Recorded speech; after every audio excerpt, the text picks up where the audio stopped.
Oh, hey, bitch. Oh, excuse you. Baloney wash. I'm annoyed. I'm just here to give my opinion and carry in. Oh, it's Chris Avalon Unfiltered, bitch.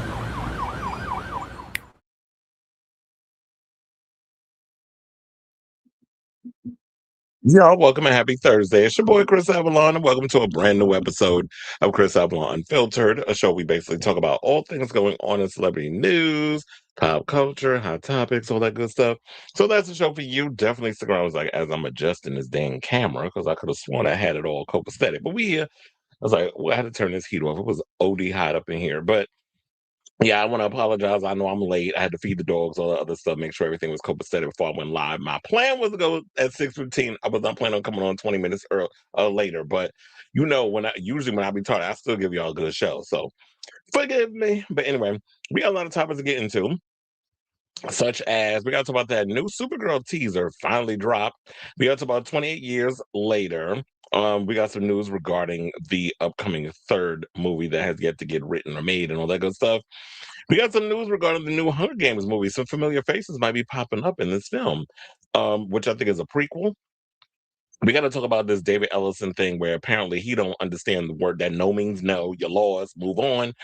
And I came across this story that was talking about how I don't even think I added it to the thing as a heading, but I'm going to tie it all together. Apparently, there was a story that came out in regards of why Warner Brothers Discovery lost the auction is because they trying to involve Saudi money in the situation. So I got that whole breakdown. So we're gonna get to that. Plus, apparently, there's a story going around regarding Tom Cruise and his space movie that he was filming, where he was literally was gonna go out of space and film the film. They were asking he could have hit up Trump for some money for the budget because the studio wouldn't give him the money or whatever. And we have the story on why he wouldn't go and ask Donald Trump for the money. Also, we got to talk about Kelly Osbourne and this emaciated look that she's running around with. Apparently, she's clapping back at the haters who's talking about her weight loss. Amanda Seyfried said, "I said what I said in regards to Charlie Kirk," while his wife, Tammy Faye Faker, is running around grifting, pretending like she's the doting wife that lost her poor husband. The acting is just so atrocious over there on Fox News, but we'll get to that. Plus, Andy Dick, there was a story that was going around about him yesterday where he was seen on the side of the road. Well, it was like in the street in LA, Hollywood to be exact. He was blue. They had to hit him with multiple Narcans to revive him. And he said after he done came to, he spoke to TMZ and said, I ain't going to rehab. I don't have a problem. So we're gonna get into that story. Gwen Stefani out of here with that stupid Christian app, and people are dragging her because she changed the lyrics of Hollaback Girl for that Hollow app that she's hawking around. Then we got to talk about this thing where people are accusing Jonathan Bailey of straight baiting. I didn't even know that was a thing. We'll get into that. Frankie Grande is defending all the bottoms. He said, y'all gonna put some respect on the power bottoms names. And we got to get into this Pornhub data that just came out regarding y'all like the lesbians and the femboys apparently. So we're going to get into that story and a whole lot more. So before we get to those topics, if you have not already, because I know it's the beginning of the show. Oh wait, I gotta close this thing. If you could please do me a solid, hit that like button. If you are new to the channel, hit that subscribe button. Also, be sure to smash the notification bell so that way you know when we go live with a brand new episode of Chris Avalon Unfiltered. I was like, let me see. Well, apparently y'all can hear me. Not you trying to read me to my this about as early as you do. Well, I'm always late. How you doing? Okay, so without further ado, let's get right into the show. Let me hit my banner. And let's get to our first topic. Let's talk about Supergirl. So apparently the Supergirl trailer dropped. Um, there's rumors going around that we might not even be getting the Avengers Doomsday trailer next week, as they've been saying that we're supposed to be getting with Avatar, like in the beginning of Avatar, whatever. Like I've been hearing that. I hope that they're gonna actually show the trailer. But if they don't, I'm like, whatever. We have a whole year before that movie comes out. So I'm not that upset if they don't even put it out there. Hold on, I just realized put in I didn't put on the thing for the comments. So yeah, now I can see y'all I can see y'all comments and stuff in the thing. So okay, so let's get into it. So yeah, the Supergirl trailer finally aired where we got to see Millie Alcock from one of my favorite shows, House of the Dragon. She was on the first season, but now she's not a part of the show anymore because they have the other actor that's playing that character. What is her? Ramirez, I think is her name. Um, so yeah, she's doing Supergirl. I like the trailer what I saw so far. It was giving very much Guardian of the Galaxy vibes when I was looking at it. I'm like, okay, this has got James Gunn's DNA written all oh wait, hold on. That's I don't want it that big. This has got James Gunn's DNA written all over this movie, and I'm not mad at it, even though he didn't direct it. You could definitely see like it's got that James Gunn vibe written all over this movie. And I like the fact that what about the trailer that they let you know right out the gate, this is Kara Jor-El's story. She is nothing like her cousin Kal-El, where he's all about true justice and seeing the good in people. And she said in the trailer, she was like, he sees the good in people. I see the truth.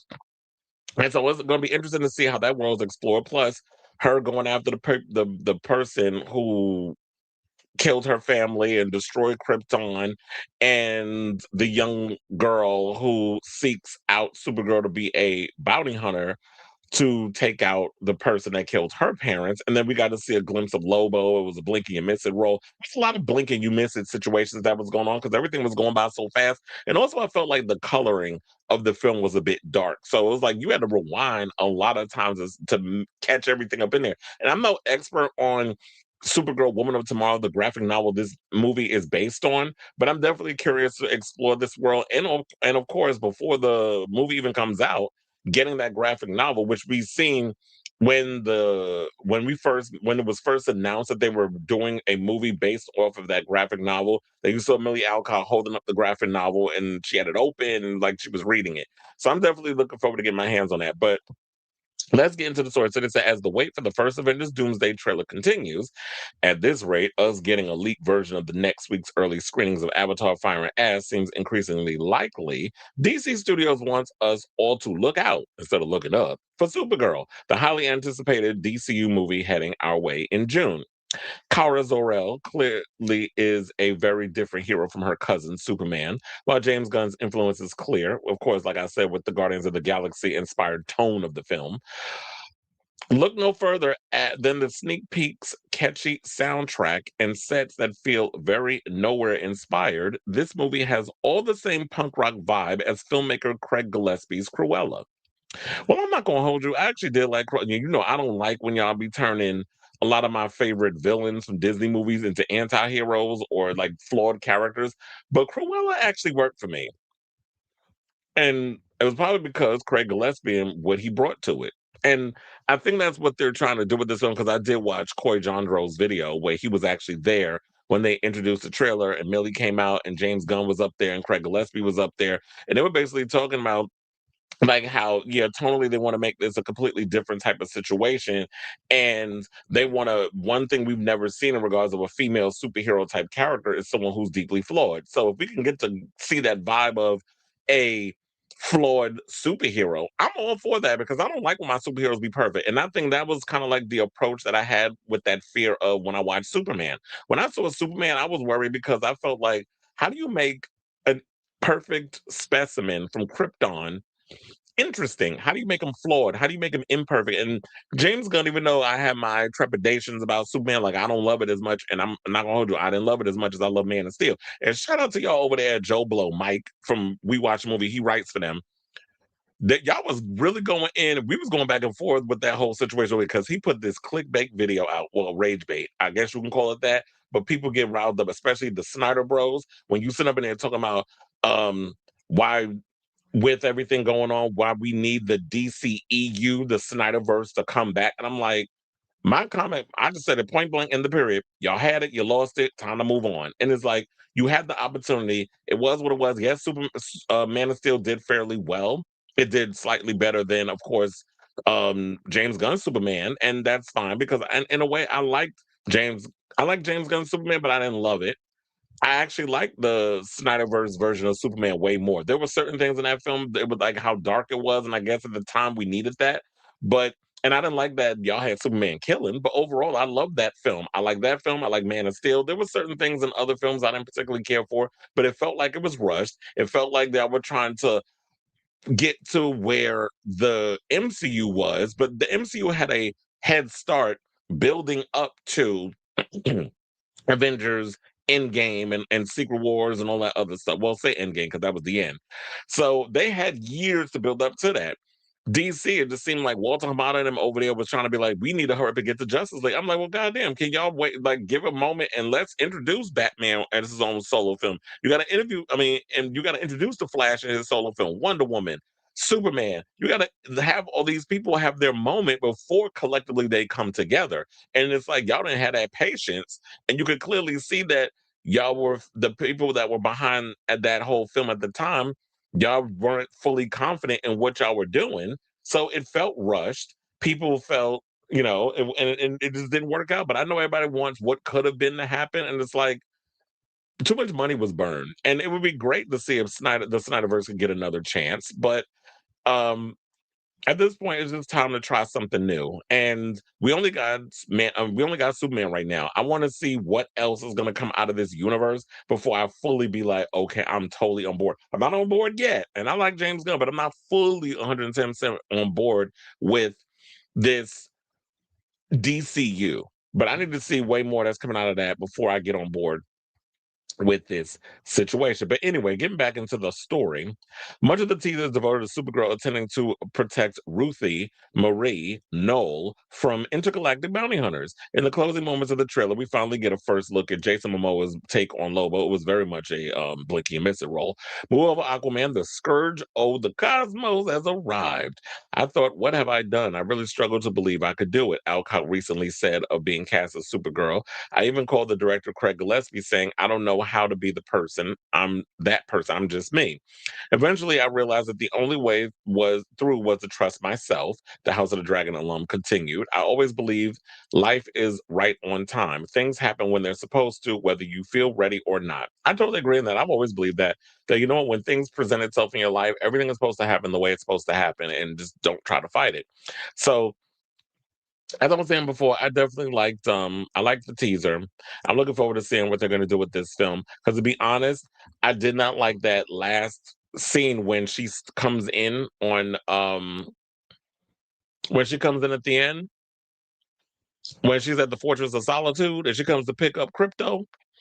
I didn't particularly like that scene of how she kind of came across. I'm like, I'm not feeling this tone. But then after watching this film and what they're gonna bring them, I'm like, okay, now I see where y'all going with that. It just didn't fit within what they were doing over there with Superman. So I'm definitely curious to see what they're going to do with this film. I want to see what else do. They have anything else they want to add? No, that just goes into all the technical stuff regarding who produced it and all the other stuff. But the other actors, I don't think anybody knows any of these other people. I mean, I know David Krumholtz. He's been around since forever. David Krumholtz, he was the kid that was in love with Wednesday in the Addams Family Values. That's where I know him from.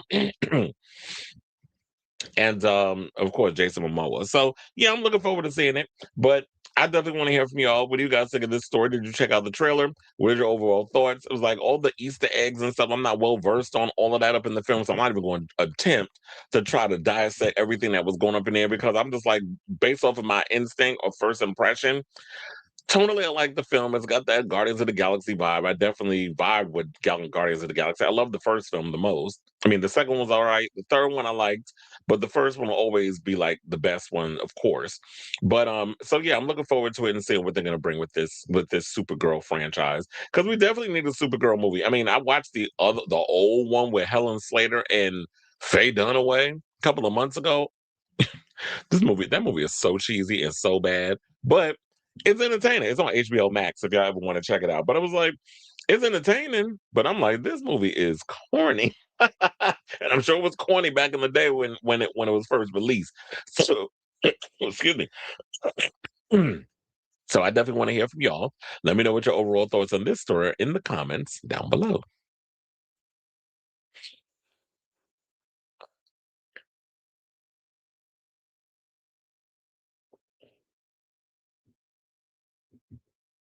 Right, so where are we?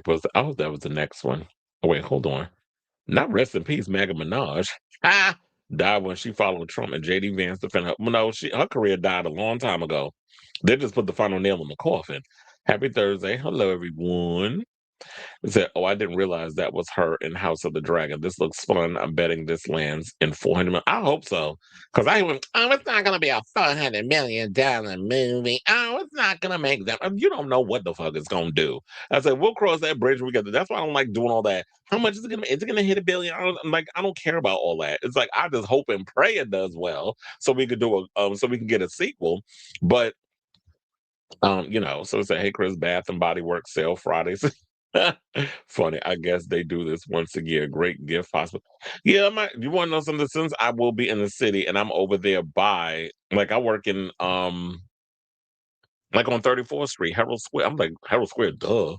Um this Bath and Body Works, I could probably go over there and look and see because I never know what it's like. I was like, should I give my mother money this year or should I just go to like a Bath and Body Works and pick some stuff up? I don't know. I'll have to take a look. Excuse me, not DC is down bad. Like, forget all that. What's up with the Clayface movie? They're working on it still. Mike Flanagan wrote the script. I'm excited. And, anything Mike Flanagan, I'm always on board. So, yeah, they're working on it. I don't know if they're done shooting, but I think it's currently in production. So that should be coming out later on in 2026 as well, I believe. Yes, Jason Momoa's in it. He's playing Lobo, which everybody says that was the role he was born to play. Well, at least they got a capable actor. Okay, because she can't act. And it seems like they always got to go to England to get all the best of the best, right? I like if they pick someone that isn't. I was like, is it Shay? I mean, I think you mean conventionally. Because Millie Alcott looks like your average little girl. She's not something that it's not like you hired Ana de Armas to play um Supergirl. So I get it. It's like you want to pick like a girl who could kind of sort of fly under the radar. Imagine if they had here you go. Okay. Well, one of these days, I'm sure once they prove themselves, we'll probably get that the authority movie, TV show, whatever they plan on doing. I just think at this point, James Gunn and Peter Safran have to prove themselves as box office juggernauts with this universe they're trying to build before the Warner Brothers is willing to take a risk on something like a vigilante version of Justice League, a darker version of Justice League. It's like Hollaback after everything high. It's like, I need to see the trailer, but I'm glad to find out that they are actually doing the movie. I would have been upset if all we saw was that cut scene with her coming back from the after party at the end of Superman. I wonder who the bad guys and Supergirl will be. Did they mention who the bad guys was? I still got the story open. Um, Yeah, because I told you I'm not familiar with character names and all the other stuff. All I know is Ruthie Knoll is in it, and Supergirl is basically trying to protect her from um, a bunch of intergalactic bounty hunters, and we have Jason Momoa in it as Lobo. I forgot the other characters. Wait, let me see. Who are who are the character? Not Superman. Oh, not Superman. Supergirl.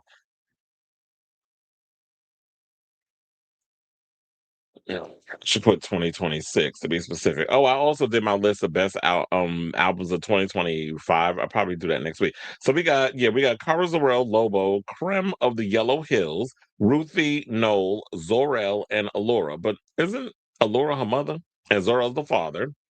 I know Creme of the Yellow Hills. They made him look like something out of Star Trek with all that stuff on his face, like the little tattoos or whatever the case was. And so, yeah, those are like your main characters. But I'm guessing, based off the situation, that Prem is the might be the villain. Though I'm definitely assuming that they're gonna make him an anti-hero only because it's Jason Momoa.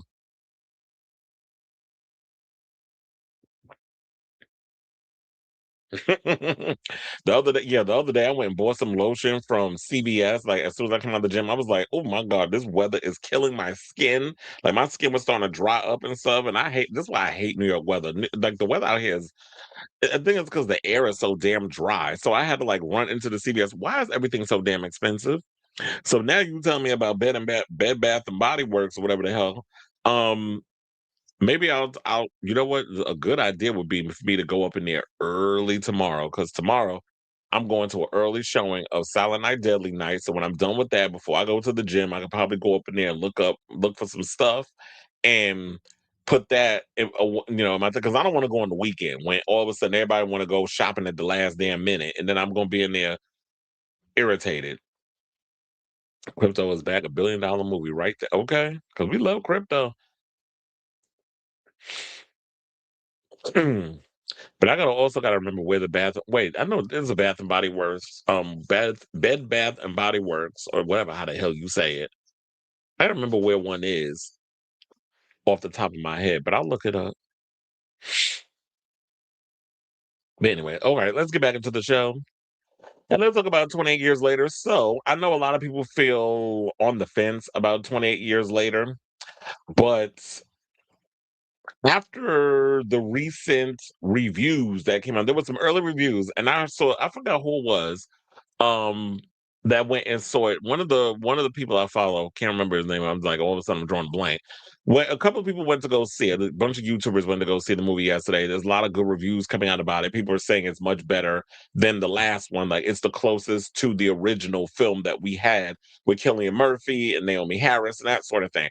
So that was music to my ears because when I saw the first 28 years later, I wasn't really that like there was certain things in it that just rubbed me the wrong way. I like the dynamic of Aaron Taylor Johnson with his son, the kid that played Spike, how they were like, okay, for your birthday or whatever, because this is your rite of passage. So I'm gonna take you and we're gonna hunt like these zombies, whatever. And there's like different versions of the infected that we got to meet. But I didn't like some of the camera trickery shot stuff that was going, especially during the killing sequences, like how the camera would freeze frame and then do like a 360. I'm like, what the hell? What in the Matrix is going on? I didn't like those shots. So some of the technical decisions that was made in certain shots and whatever, that's me, film school kid, whatever. I didn't particularly care for those shot decisions.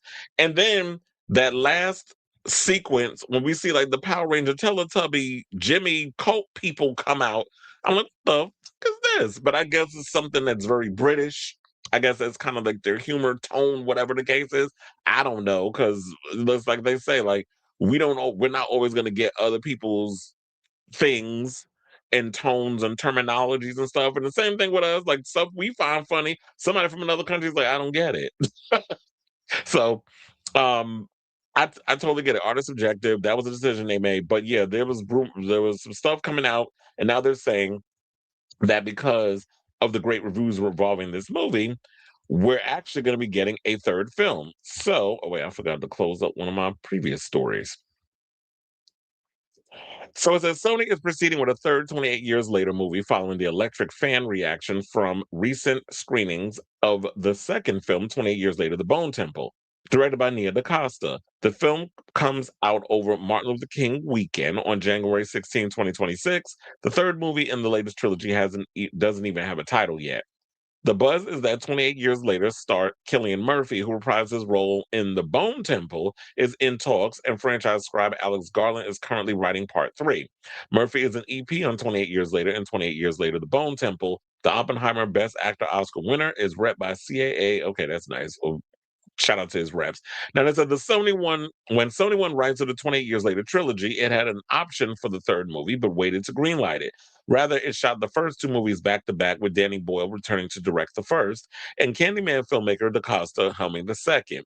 Boyle has said in interviews he'd like to helm the third 28 Years Later, and it's hopeful he'll return. Because y'all know Danny Boyle directed the first movie, 28 Days Later.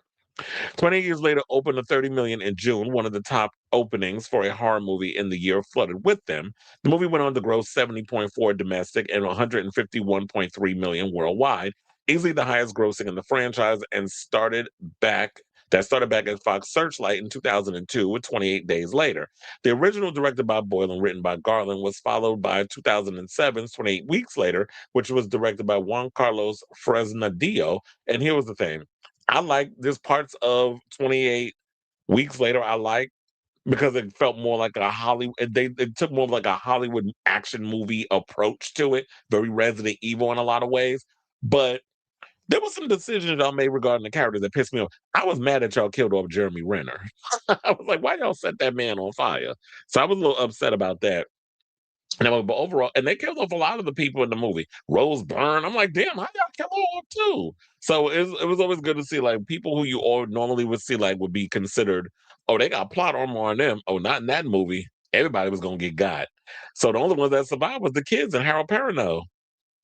And I really wanted them to do the one where we were going to go to France, but that story never materialized. So, all in, the entire British horror series across 3 movies has minted close to 300 million worldwide.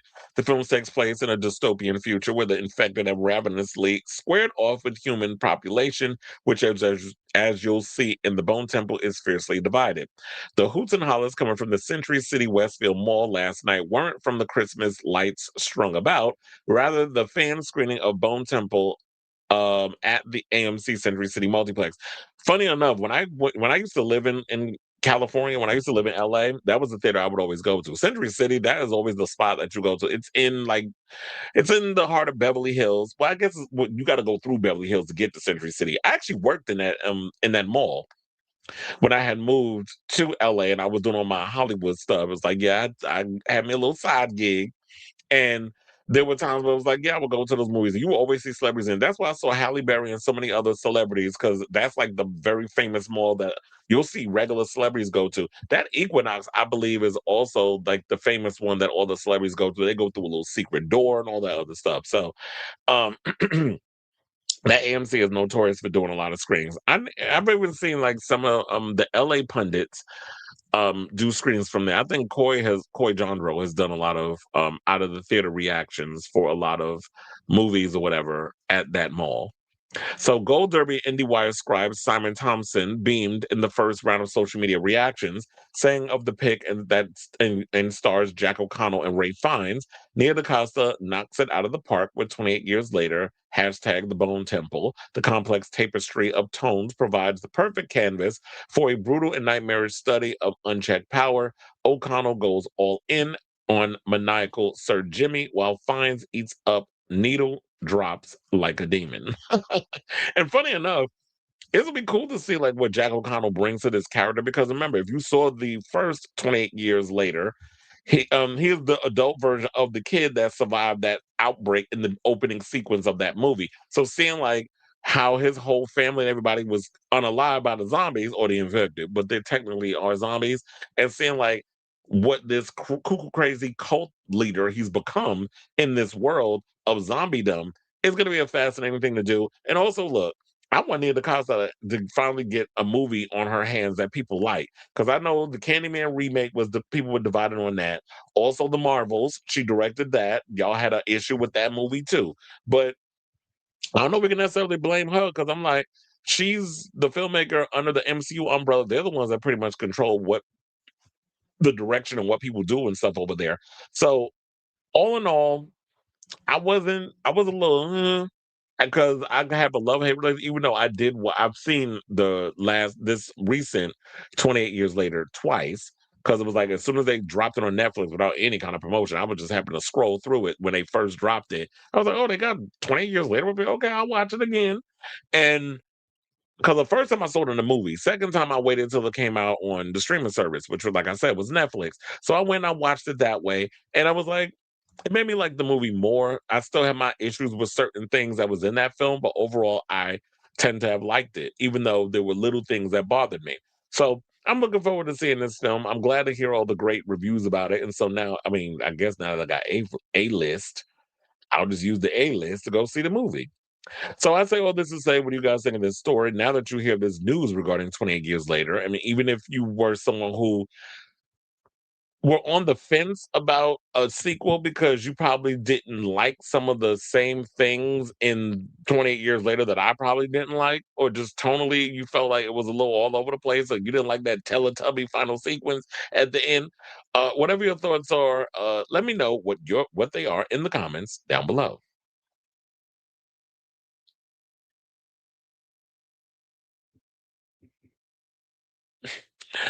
The name of fragrance called Banana Wash. What about Baloney Wash?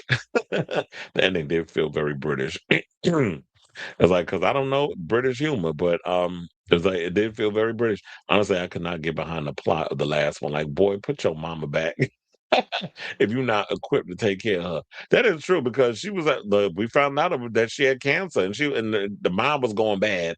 Um, and just that whole subplot, I was just like, so now this kid's got to go through a grief period and everything, and now we get to follow him on this journey of him trying to find himself out in the world all on his own. Hopefully, we'll get to see Aaron Taylor Johnson in this one, and he'll be searching for his son. But now, since they found that baby, that the alpha's girl, I think, well, yeah, the zombie girl, how she gave birth to the kid, and what that story actually means. Does this mean like there's a cure for this disease inside of the baby that the infected gave birth to that didn't have any signs of being infected? And how would you even find out a way to even create a vaccine? Where are the scientists and all that stuff? I'm sure they'll probably explain all of that. They had a Housewives edition of Celebrity Weakest Link, and it was truly sad how pathetic they performed. Well, probably because a lot of those broads are stupid. The only language they understand is getting drunk and committing white collar crimes. So if you ask them to do smart shit, that shouldn't be the show y'all going on. That Celebrity Jeopardy, not even Wheel of Fortune. I began writing a poem about the M word. You don't like. That's funny. How the craziness of this show inspires people to write poems and things. Funny. Yeah, not everybody wants to sit up in a theater, which is fine. All right, y'all. So now let's get into our next story, which kind of annoyed me because I feel like this story should have been something that should have been a surprise revealed in the movie. But it also goes to show maybe they revealed it because y'all don't have any hopes that a new audience will turn out for this film because it doesn't have Katniss and Peter in it. But since they decided to announce that Katniss and Peter is going to be in Sunrise of the Reaping, which they do be quite fair, they do appear in the book at the end. But and that had people wondering if they were going to make an appearance because they do appear in the book. So now it's been revealed, apparently from all the trades, that yes, Jennifer Lawrence and my little boo thing, Josh Hutcherson, his little cute self, is about to be in Sunrise of the Reaping. So, according to Deadline, they said that Hunger Games canon stars Jennifer Lawrence and Josh Hutcherson are returning for Lionsgate's next prequel, The Hunger Games: Sunrise on the Reaping. The new film synopsis reads, taking place 24 years before the first film, a young Haymitch Abernathy, was played by Woody Harrelson in the previous films, is selected to compete on the 50th Hunger Games, also known as the Second Quarter Quell, which occurs every 25 years with a twist to the rules. For this quarter quell, say that 10 times fast. For this quarter quell, each distinct district of Panem must send twice the number of tributes to the capital who will fight to the death in the Hunger Games. While the prequel, as previously mentioned, is set in the world of Panem 24 years before the events of the Hunger Games, there's a scene in the new Suzanne Collins book where grown Peter and Katniss listen to Haymitch Abernathy as he recounts his Hunger Game to them. So what'll probably be is I said at the end, so it'll probably be in the opening sequence that you'll get a scene with Woody Harrelson and these two, and then he's sitting there reminiscing with them about, oh, I used to do what you did, and then sets the whole situation up, and then we get to follow through his eyes his adventure. Which I guess would make sense, but I guess this is a way for them to try to get butts and seats because, oh, you got a whole new Hunger Games movie where you don't have the original cast coming back and it's a whole new story. And you're a little worried that the movie's not going to do that well at the box office. But if the film is good, then people will show up for it. And based off the trailer, I don't think the trailer was bad. I mean, it looked interesting from what I saw. Was it something I was like, oh my God, I got to rush to the movies to see this film? No, but as we get closer to the date, and if the way they start promoting it, and then I get to see a little more of what's going on in this world of Panem, then I might be willing to use one of my A-list passes to go see it. So Sunrise on the Reaping begins on the morning of the reaping of the 50th Hunger Games, also known as the okay, I think well, and they said that Haymitch is supposed to be 16 in this one. So the news isn't alarming, I should say. Hutcherson has been asked about his return in the new movie while doing press tours for Five Nights at Freddy's. And that movie is doing really well because it opened to 64 million at the box office. So it's been doing well, even though y'all know I hated that movie. But it's doing fairly well at the box office. So my opinion is my opinion, and there's people out there that apparently like it. And I think like the hardcore Five Nights at Freddy fans are enjoying the film because they play up the Easter eggs and all this stuff, and you get to see all the things that you like about the film. I mean the games and stuff in the movie. My problem was the script was bad and just the lack of character development. And it's just a lot of stuff that they had people doing up there was just dumb and it made no sense. But I get it. Y'all were so happy to see those animatronics and stuff on the screen. I guess that was enough for some of y'all.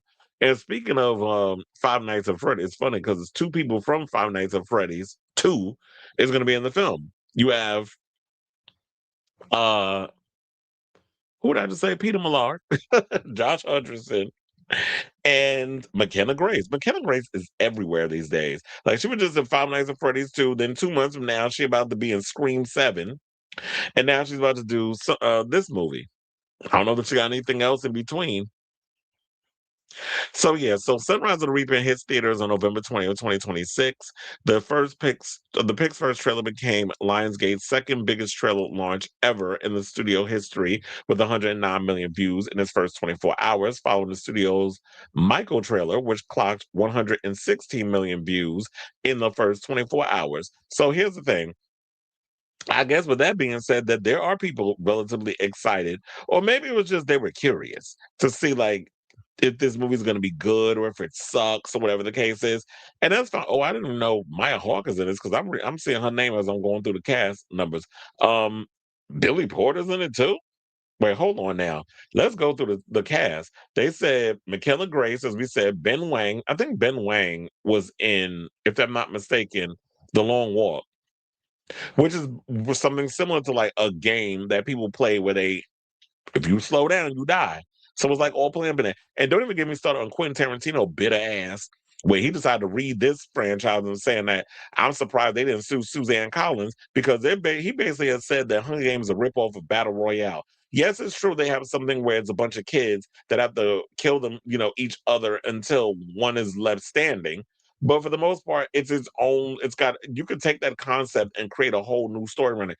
There's no new idea that is just made for one person. And yet again, Quentin is the last one to sit up here talking about somebody using influence or whatever the case was, when his whole entire career has been taking from other people and him putting them references all throughout his movies. Yeah, he doesn't try to hide it, but you like to do copy and paste work in your films too, sir. So they said McKenna Grace, Ben Wang, Molly McCann, Iona Bell too.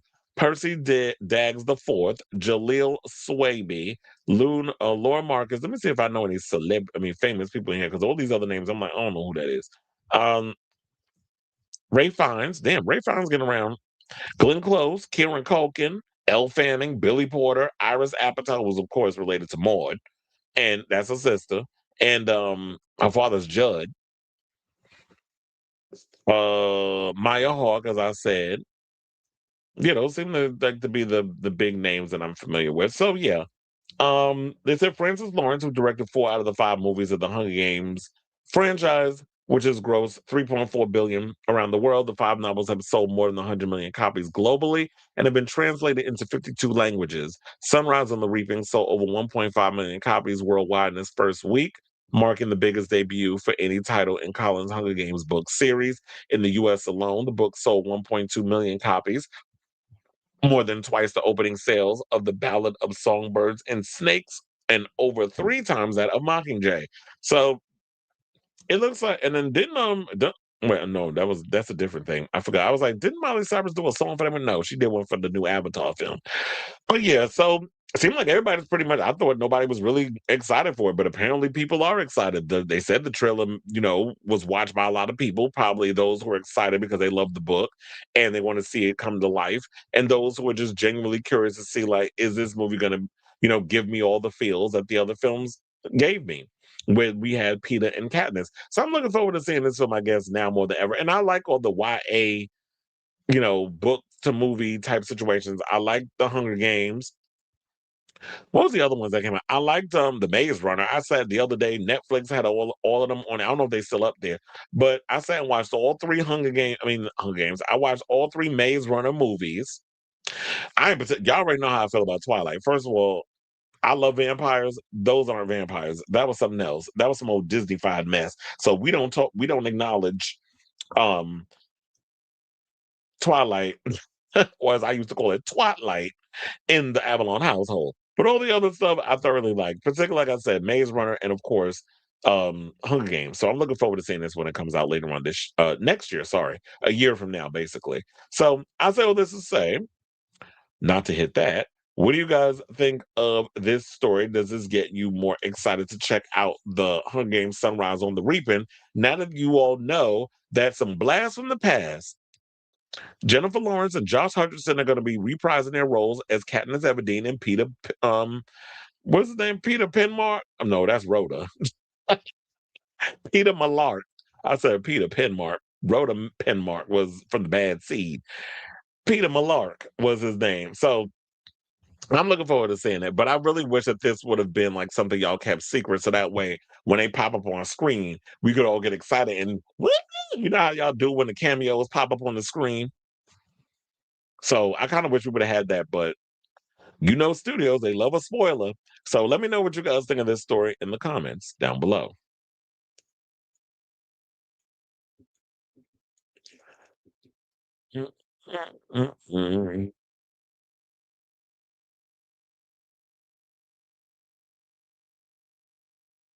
Did you see who they crowned as Times Person of the Year? Boo. No, I did not. Who was it? Let me look it up.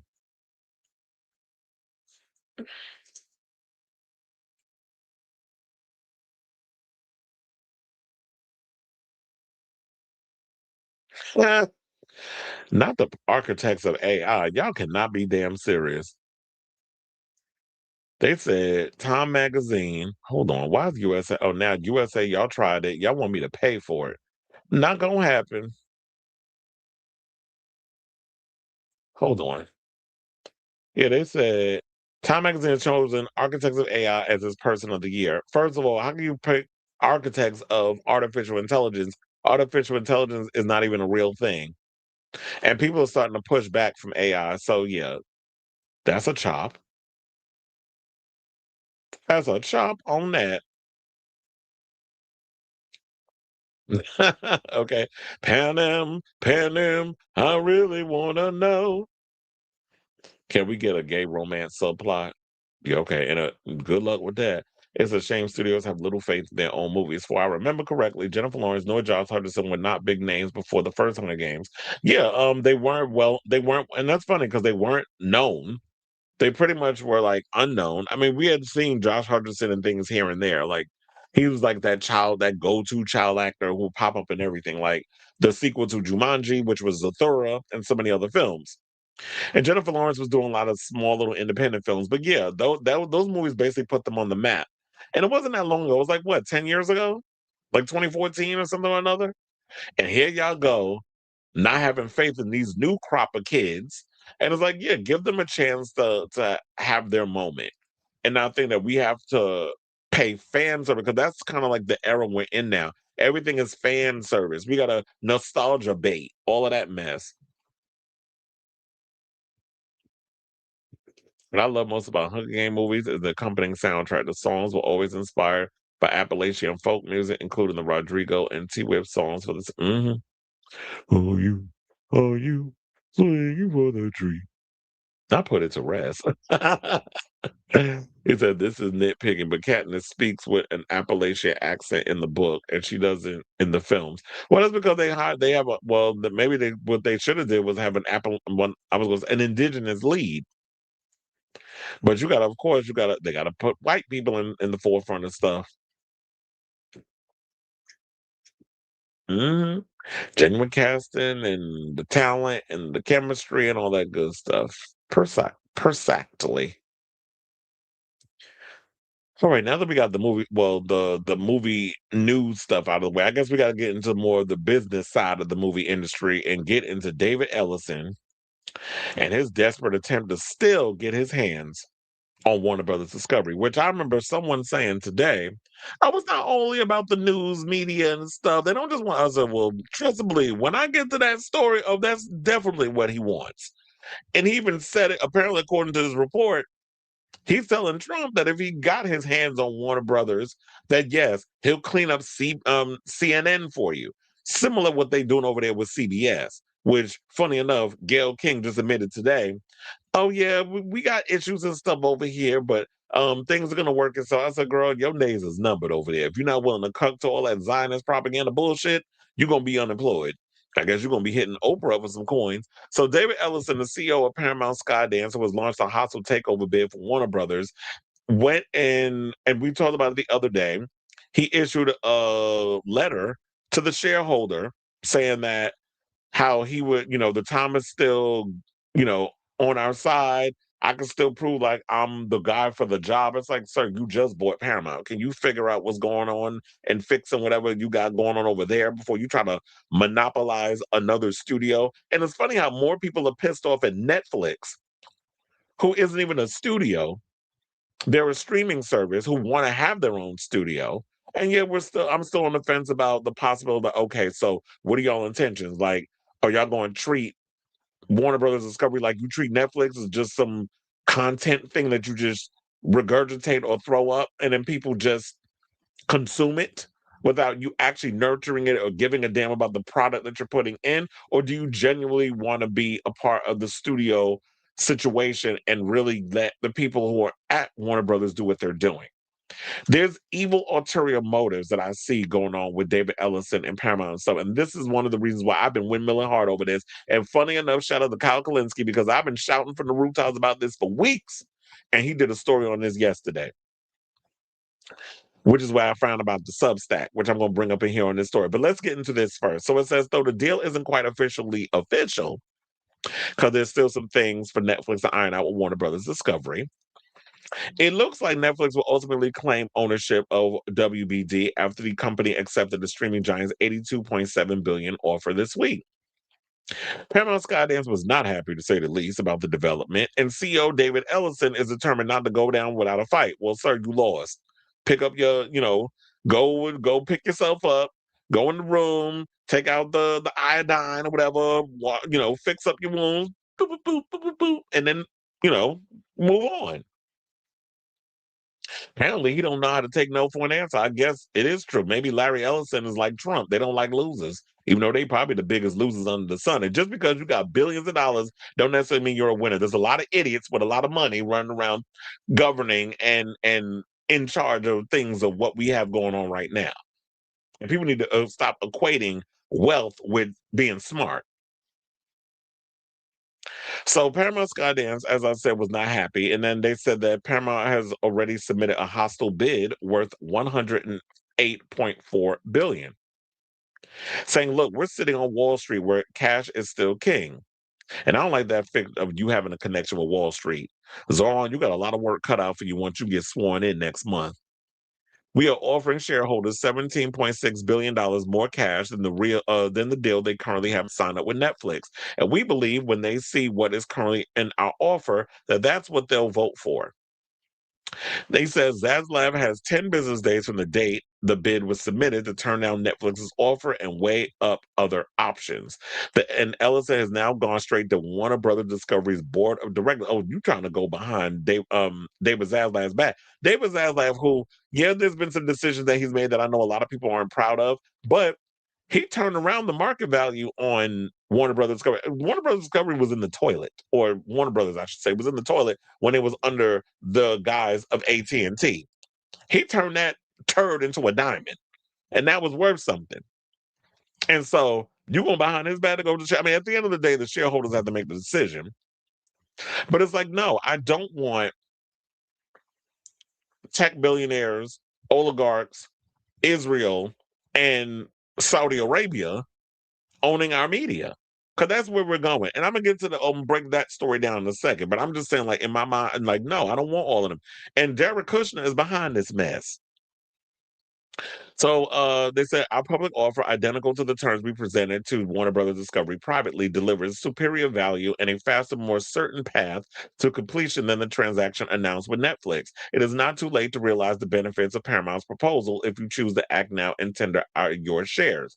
Our offer is financially superior to Netflix's transaction, which provides Warner Brothers Discovery shareholders with lower value, less cash, and significantly less certainty.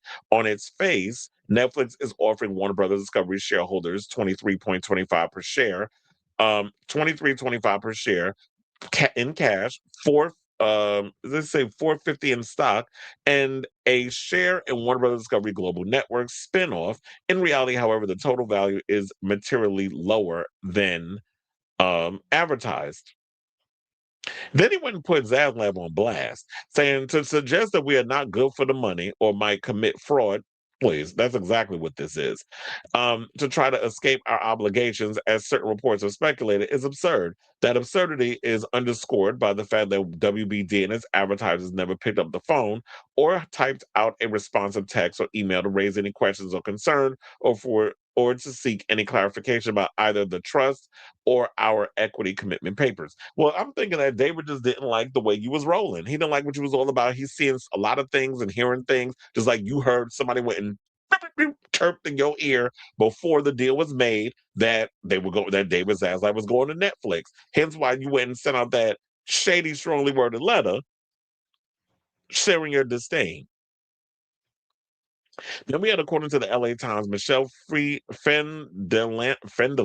I think is how you say her name, alleged that if Netflix deal were to go through, it would decrease competition in the subscription streaming market. The lawsuit asked the court to issue an injunction to prevent the merger from happening. Well, they're trying all these little stunts and shows to try to make sure this doesn't happen. But then it was this thing that I came across in regards of why they may have lost the deal.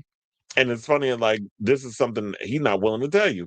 Apparently, them getting in bed with Saudi Arabia is the reason why they lost the bet.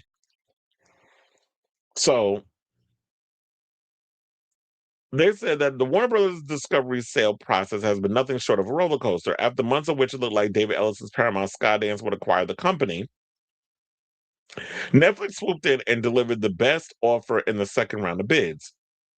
It was then revealed the streamer had won the auction, and shortly after that, it was officially announced that Netflix would acquire WBD for $27.75 per share, totaling $82.7 billion with a $72 billion equity value. The story, however, did not end there. Following the announcement, Paramount Skydance submitted a hostile bid for the company, offering $30 per share, totaling approximately $108.4 billion, with an equity value of $77.9 billion. The move shocked many in the industry, yet, according to information offered by a new report, the sweetened offer might not be enough to sway Warner Brothers Discovery shareholders. This because the source of the company's funds is said to have been an issue in the auction. Semaphore reports that a major reason that led to David Ellison run company to lose the WBD auction was its backing by Middle Eastern funds. Variety reported earlier in December that Paramount has secured, yeah, I remember hearing this story, and they tried to deny it, has secured funding from Saudi Arabia's Public Investment Fund, Abu Dhabi Investment Authority, and Qatar Investment Authority. As reported by Semaphore, the Wealth funds provided $24 billion of Paramount's initial offer for WBD, as well as the company's $108.4 billion hostile bid, an estimated 30% of the offer. It's those funds that reportedly made Warner Brothers Discovery feel unsure about the bid, per the site, according to security filings and sources, saying, quote, the guarantees on that money, specifically on how and when those dollars would clear, according to people familiar with the matter, were fuzzy enough to give Warner's board one more reason to go with Netflix's $83 billion offer. There appear to be more details on the matter, though David Ellison and his father, Oracle co-founder Larry Ellison, are reported to have contributed $40 billion toward the offer alongside backer Redbird Capital, both the second one and his latest hostile one. According to the outlet, however, the Ellisons, the report does not specify if Redbird Capital was involved in the strategy, purportedly plan to partly pay yourselves back for the investment through the funds provided by the Middle Eastern partners. Oh, no, y'all not trying to do no old scam bullshit, which is not surprising because I went over there and licked the crack of Trump ass to even get that deal through with Paramount. But I don't want to go through that whole article because that's the comic book movie one, because I feel like they probably don't have all the deep surface stuff. I mean, the deep stuff. I feel like y'all hit the surface of it. But let's go a little deeper with this story. So I came across this Substack called Popular. What's it called? Popular Information. And I was like, I could use it as a point of reference because I feel like this is where you really get down to the nitty gritty. So it says, on Monday morning, hold on, because I got to go back up. On Monday morning, Paramount announced a $77.9 billion hostile takeover offer from Warner Brothers Discovery, an American media conglomerate that owns an iconic movie studio, HBO, and other news and entertainment properties. The offer is meant to upend Netflix's deal to purchase WBD for 72 million or billion, sorry, would it be? Which WBD accepted last Friday. Paramount's press release announcing the offer says that the $40 billion in equity financing will be backstopped by Ellison family and Redbird Capital. The CEO of Paramount is David Ellison, the son of Oracle founder Larry Ellison, the second wealthiest person in the world. Redbird Capital is an investment fund based in New York. The rest of the cash for the purchase will be raised as debt from American banks. So y'all gonna be, I can't. What is not mentioned in the press release is that while the equity financing is backstopped by American individuals and entities, the majority of the equity financing, $24 billion to be exact, comes from the sovereign wealth funds of Saudi Arabia, Abu Dhabi, and Qatar. The fact is buried on page 42 of a separate SEC filing. $24 billion is a massive investment for foreign governments on Paramount's behalf. To put it in perspective, the current value of Paramount is just $15 billion. Also participating in the deal is Affinity Partners, the private equity firm run by President Trump's son-in-law, Jared Kushner. Nearly all of Affinity Partners' assets come from the same sovereign wealth funds bankrolling the proposed Paramount takeover of WBD. Kushner collects tens of millions of fees from Saudi Arabia and other Middle Eastern countries annually. I also heard that he was kind of like how Trump is a Russian agent, how he be spilling tea to Putin, that Kushner was doing the same thing over with the Saudis, allegedly. So Kushner's involvement in the deal highlights the ongoing legal and ethical problems with his dual role. On one hand, Kushner is operating as a high-ranking official representing the Trump administration in the most sensitive foreign policy matters. And y'all thought that Jared stepped down from the politics. Oh no, he's been lurking in the shadows. Kind of like I still believe Elon Musk is, where they sit him here pretending like they not friends no more. I was like, where was I? On the other hand, he is being paid by and partnering with Middle Eastern governments as they seek to expand their political, economic, and cultural interests. And hence why they try to indoctrinate America. Because look, when I was watching that video the other day of that fundraiser that was thrown by Miriam Adelson, you know, that old Zionist, see you next Tuesday. And you had Hillary Clinton wide back ass sitting on that chair with them Zionists sitting there cucking and talking about the young people don't know what they talking about. They get all their information from TikTok and all that other stuff. This is the same freaking thing where it's just like Israel, Saudi Arabia, and these corporate oligarchs like the Ellisons are trying to buy up all of our movies, all of our media, and be able to control what it is that we watch, how we get our information. And this is what's literally going to be happening right now. You already see, like, the minute they got CBS, I mean, yeah, the minute they acquired Paramount and all them layoffs that happened, because I was hearing there was a lot of whispers about layoffs when I was doing the drag race thing. Because drag race is a part of Paramount and CBS.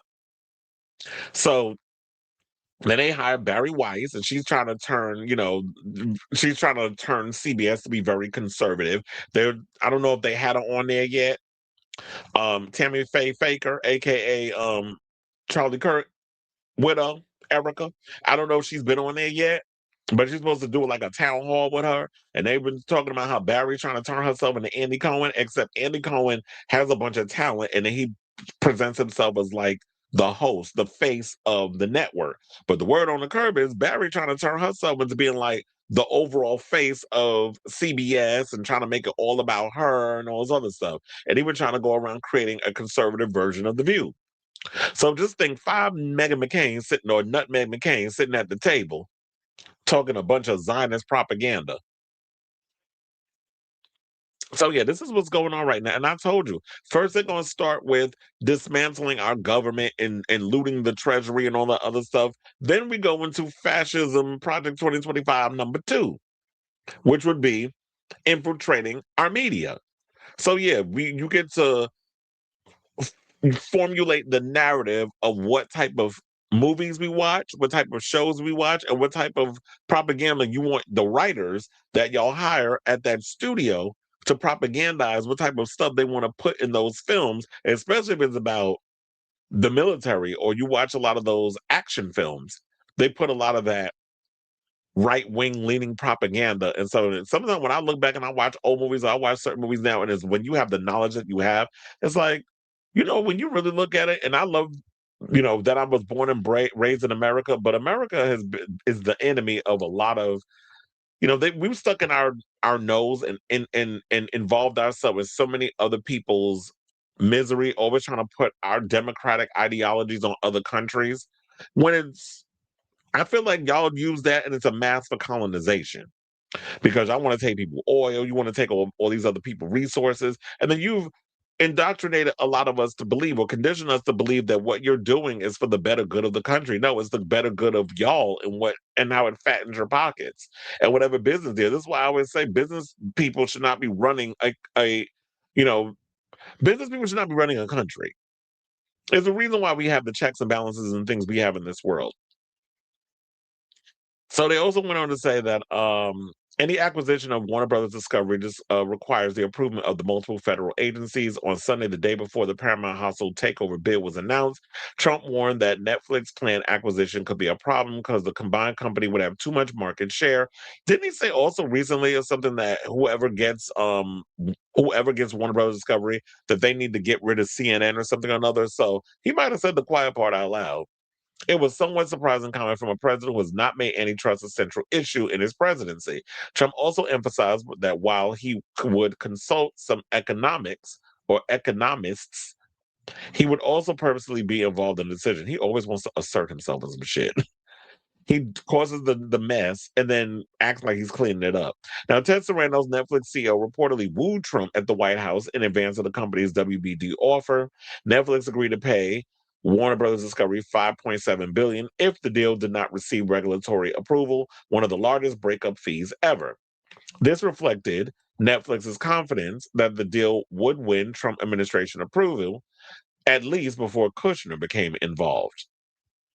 A reporter asked Trump on Monday if Kushner's involvement with Paramount could influence his views. He said, I don't know. I've never spoken with him about it. Well, I don't know if I believe that. And here's the thing, because it came out also, Paramount is, and you see it, they're willing to conform to Trump's ideological agenda. Because what I was hearing also, that once David Ellison became the CEO of Paramount in August, he made a deal with Trump and was like, if you give us the deal and you push for that to go through, we'll pretty much destroy CNN for you because They're over there talking about you. They're saying all these unflattering things. You got to play into his ego because the man's sensitive. Like he, even before the what do you call it, the Alzheimer's was Alzheimering. He used to have people that would always find stories about him and bring it to him, even if it wasn't about him. They had to put it in like little cliff note terms. And there were even stories that would come out that he would call up and act like he was his own publicist or whatever, and do interviews on behalf of Trump when it was him on the phone. So this is somebody whose ego, who always wanted to be in the movie business, who always wanted to be a part of the industry. We even have, what was it? Melania is getting into producing. I was like, where was that story? I might have closed that out. Where it was like, she has a documentary that they did with Paramount. What was it, Paramount? Or no, it was Amazon Prime.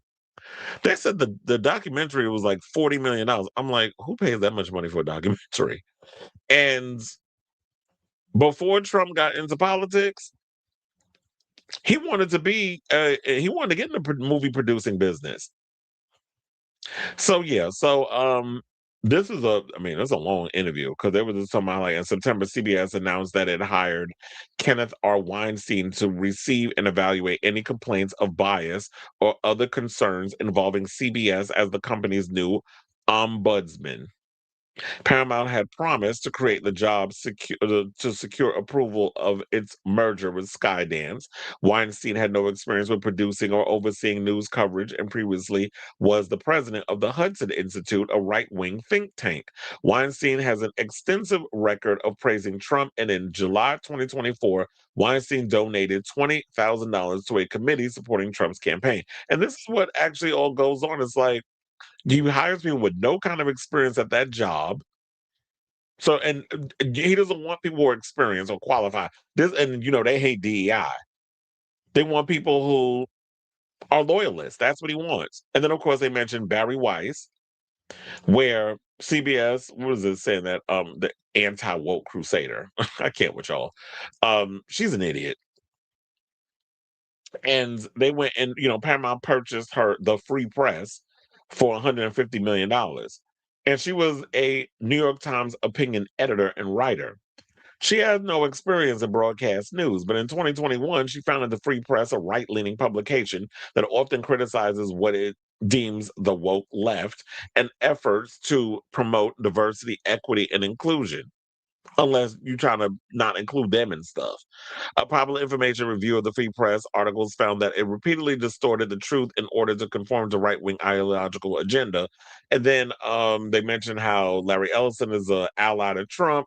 The foreigners trying to, here's the thing. I just don't want foreign ownership coming into our stuff. If y'all want to produce movies over there in Qatar and Saudi Arabia and all this stuff, you go ahead and do that. That's what we liked about the whole thing about our country. We produce things out here, and if we want to outsource it to other places, we could do that. Y'all do y'all stuff over here. We don't want y'all to come over here and start throwing y'all money in our stuff, and then all of a sudden you're propagandizing our things, and now your ideologies, because we're supposed to be a far more progressive country than these other older countries, but you're letting foreign financial interest indoctrinate creativity, free speech, and art, and freedom of the press, art, artistic expression, what have you. So they said in the SEC filing regarding the offer, Paramount claims that it has structured the deal to be outside of CFIUS's jurisdiction. Our other outside financing partners, Public Investment Fund, Kingdom of Saudi Arabia, Limad Holding Company, Qatar Investment Authority, the Affinity Partners, which Jared Kushner have agreed to forego any governance rights, including board representation and a whole bunch of other stuff. So it's a whole lot with this whole story. I thought it was fascinating, and I just wanted to show this is basically what they're trying to do and why David Ellison is pissed off that they haven't gotten their hands on Paramount. I mean, not Paramount, on Warner Brothers Discovery. Yes, it's about eating up all of the studio, swallowing it all up, monopolizing it, and having control over how media is received. Now, y'all already know I don't particularly care for legacy media. I don't care for getting watching like I don't watch the CBSs, the CNNs, the MSNBCs, the LMNOPs, or MS Now, whatever stupid name they have. I don't watch any of those things because I feel like y'all not really giving the real information. You're giving the information out there based off of what the people at the top want those of us down here, the type of information they want us to get. So I'm not here for it. I'm not here for this merger with Paramount getting the hands of y'all know I've been against that from the damn beginning. And as someone who plays heavily close to politics, this would be excruciatingly dangerous for, of course, everything leads to Trump, Kushner, all these other people. Why is this man in everything? You're doing everything but actually being a damn president. So yeah, I was like, I don't want to go anymore into that story. It was a lot. It's just too much. And I don't want to be on here all night trying to dissect that story. But anyway, yeah, that's it for now. I pretty much think y'all got the gist. And so I say all this to say, what do you guys think of this story? Whatever your thoughts are, let me know in the comments down below.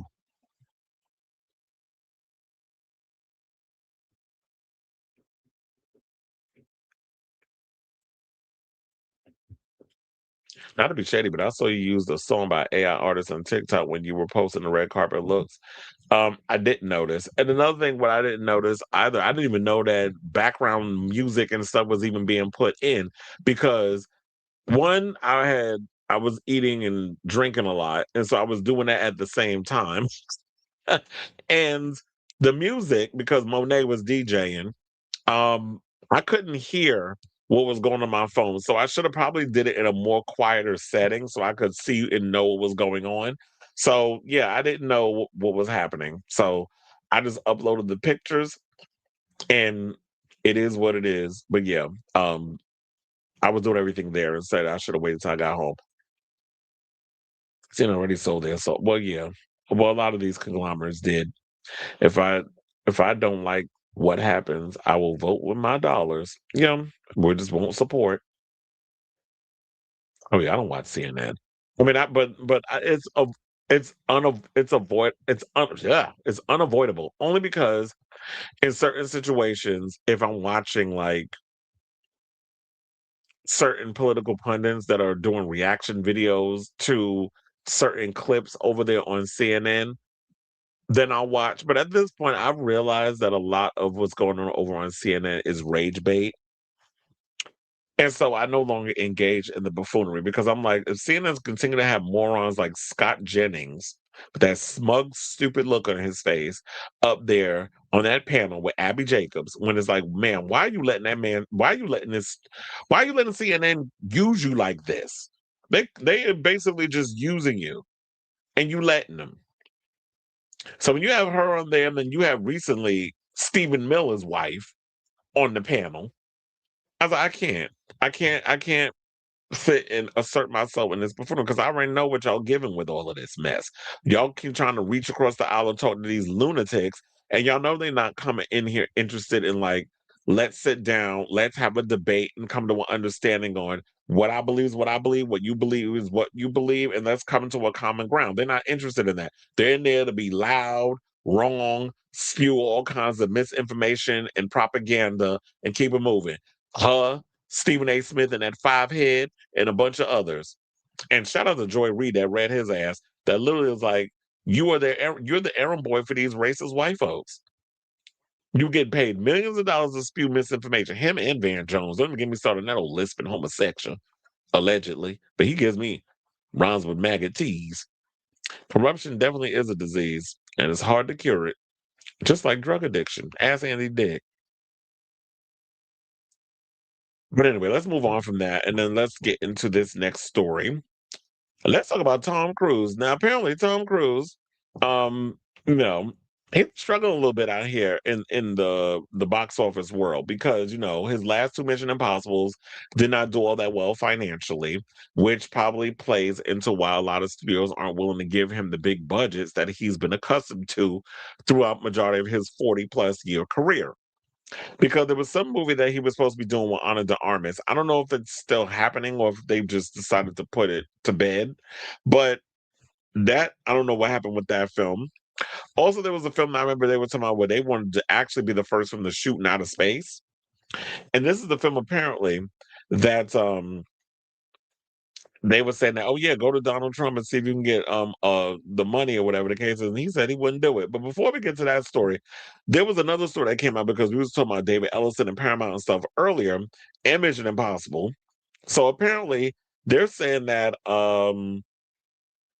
he had to figure out how he was going to come up with the rest of the money for Mission Impossible. I was like, do I have that? Yeah, I do. I was like, where the picture at? Showing me the money.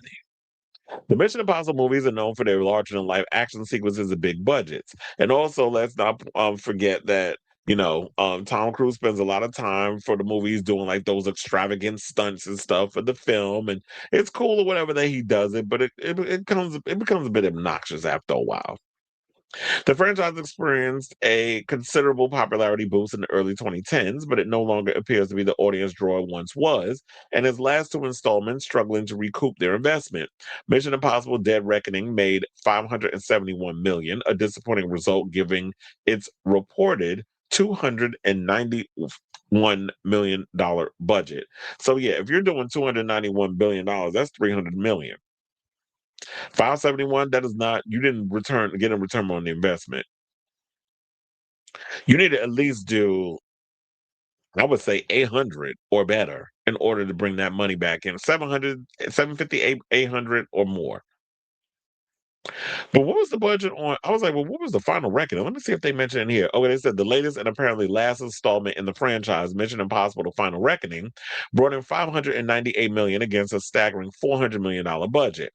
Indeed, the brand's financial visibility has been, that's crazy that the budget was twice the amount because it was almost 300 million. This new one was 400. The last movie was shy of $600 million. That's bad. And the thing with Final Reckoning, that was a long, even though now it's available on Paramount Plus, we haven't seen it. That's a long ass movie, and y'all took way too long to get to the action. So I can see why people's feeling with. But I will say this: that final sequence with the plane and the sequence before with the submarine, those were some jaw dropping sequences. I ain't gonna hold them on that. Them sequences was fire, but overall, the story was just too long. It was convoluted. The whole AI thing, the entity, and it was like that whole storyline is stupid. I wish I would have just kept it like good old fashioned cool action sequences and all that other stuff and kept it that way. So the movie's finances are now being reported to have caused a rift between franchise star Tom Cruise and Paramount CEO David Ellison. The Hollywood Reporter published a report on Paramount's work culture near the end of the story. The trade revealed, a reported conflict between the two. Per THR, during a meeting regarding the budget for the final two Mission Impossible films, initially billed as Part 1 and Part 2, Cruise requested an extra tens of millions of dollars for production. In response, Ellison reportedly suggested him to find some of the money on his own. This is said to have upset the actor, so much so that he reportedly wouldn't attend any production or marketing meetings if Ellison was in the room. Ultimately, it said the company acquiesced to the task and provided him with the extra funds. According to THR's Skydance sources, though, there was no conflict between Cruise and Ellison.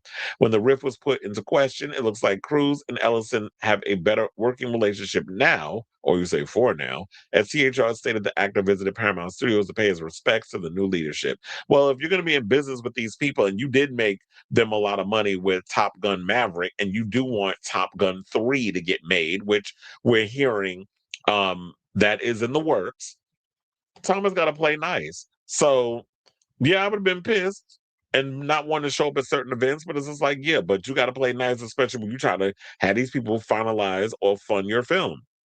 And to be honest, I was like, yeah, I'm not that mad at Paramount. I mean, even though I'm mad at Paramount for a bunch of other things, I'm not necessarily mad at them that they weren't willing to give him the money up front because that's way too much money to be spent. $400 million on a movie. Where's that budget going to? Is it going to like all the handcrafted sets or whatever the case is, or the crazy year you spend like perfecting a stunt before you film it? So I appreciate Tom for going out of his way to give us the cool stunts and everything, but that's a whole lot of money to be spending on a movie. But anyway, speaking of, now, in addition to that, he has a movie that he's working on where, like I said, he's supposed to be going into space, and he needed money for that film. I guess an extra, you know, cointada in the budget, and they said that he would not go to Donald Trump to get that money. So back in 2020, Deadline reported that Mission Impossible star was aiming to shoot a film in outer space with his Edge of Tomorrow director Doug Liman and cooperation from SpaceX and NASA. 5 years later, an insider familiar with the filmmakers told Page Six of the ambitious project. From what I understand, they would need NASA coordination to do the movie, and supposedly Tom Cruise did not want to ask Donald Trump for a favor. You need permission from the federal government, which, of course, the federal government does have its hands in a lot of, things.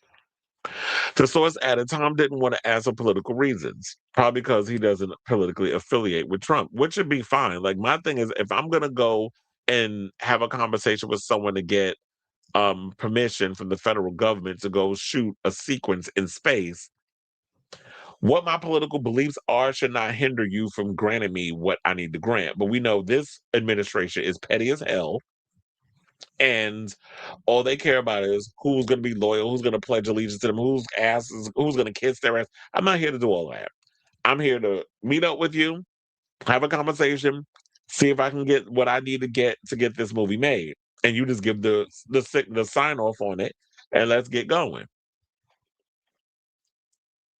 Cruz has stayed largely apolitical over the years, and the source said he did not want to alienate fans by starting now. The Washington Post reported earlier this year that Cruz turned down a recent 2025 Kennedy Center honor from Trump, citing scheduling. Oh yeah, I didn't hear that. He was not trying to do the whole Kennedy Center honor. Well, them plastic surgery victims, Sylvester Stallone and Gene Simmons, had no problem showing up,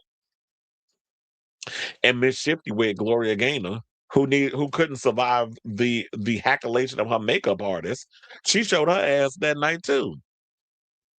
They said a Trump appointed NASA head previously expressed support for the cruise space project, even indicating via tweet it could shoot on the International Space Station. But the NASA official said the tweet was long gone, and Space Insiders told Page Six there have never been any further discussions inside the space agency about the film. Trump appointed NASA Administrator Jim Bridenstine confirmed the project would involve the ISIS at the time of Deadline's initial report, tweeting NASA is excited to work with at Tom Cruise on a film aboard the at space underscore station. We need popular media to inspire a new generation of engineers and science and to make NASA's ambitious plans a reality. Well, I actually hope that he gets this movie made because one of the things I do love NASA, I love space stuff, I love science, I love science fiction, I like all that stuff. So if they can find this movie a way to get made, if there's some death-defying stunts that they're gonna put in it, then let it happen. But I'm not licking the crack of nobody's ass and having to pledge allegiance to your political ideologies in order to get permission to have a movie made in the locations that I want to have it made. Be it I can do it at the space station, or we can do it in space. So um who knows if this movie will get made at this point because Doug Lyman wasn't there a story I believe that was coming out that he was pissed off about the Roadhouse movie and how Prime Video did him dirty, and now they have Roadhouse 2 coming out, and as a protest he was going to simultaneously direct his Roadhouse movie to go against that movie. There was a whole story that came out about that like a couple of months ago. So Doug Lyman apparently is going to be busy doing stuff. I think Tom Cruise is doing stuff. So who knows if this movie will ever get made, but it would be interesting to see it. So I say all this to say, what do you guys think of this story regarding the fact that, yeah, Tom Cruise had to struggle at one point, according to the reports, to get a budget or to get the money to finish the Final Reckoning? And him having to go and allegedly kiss the ring, Trump's ring, in order to get a space movie made, but he was like, I'm not doing it because I'm not going to cause a divide within my fan base by me going over there and associating with the the stupidest president we've ever had since George W. Bush.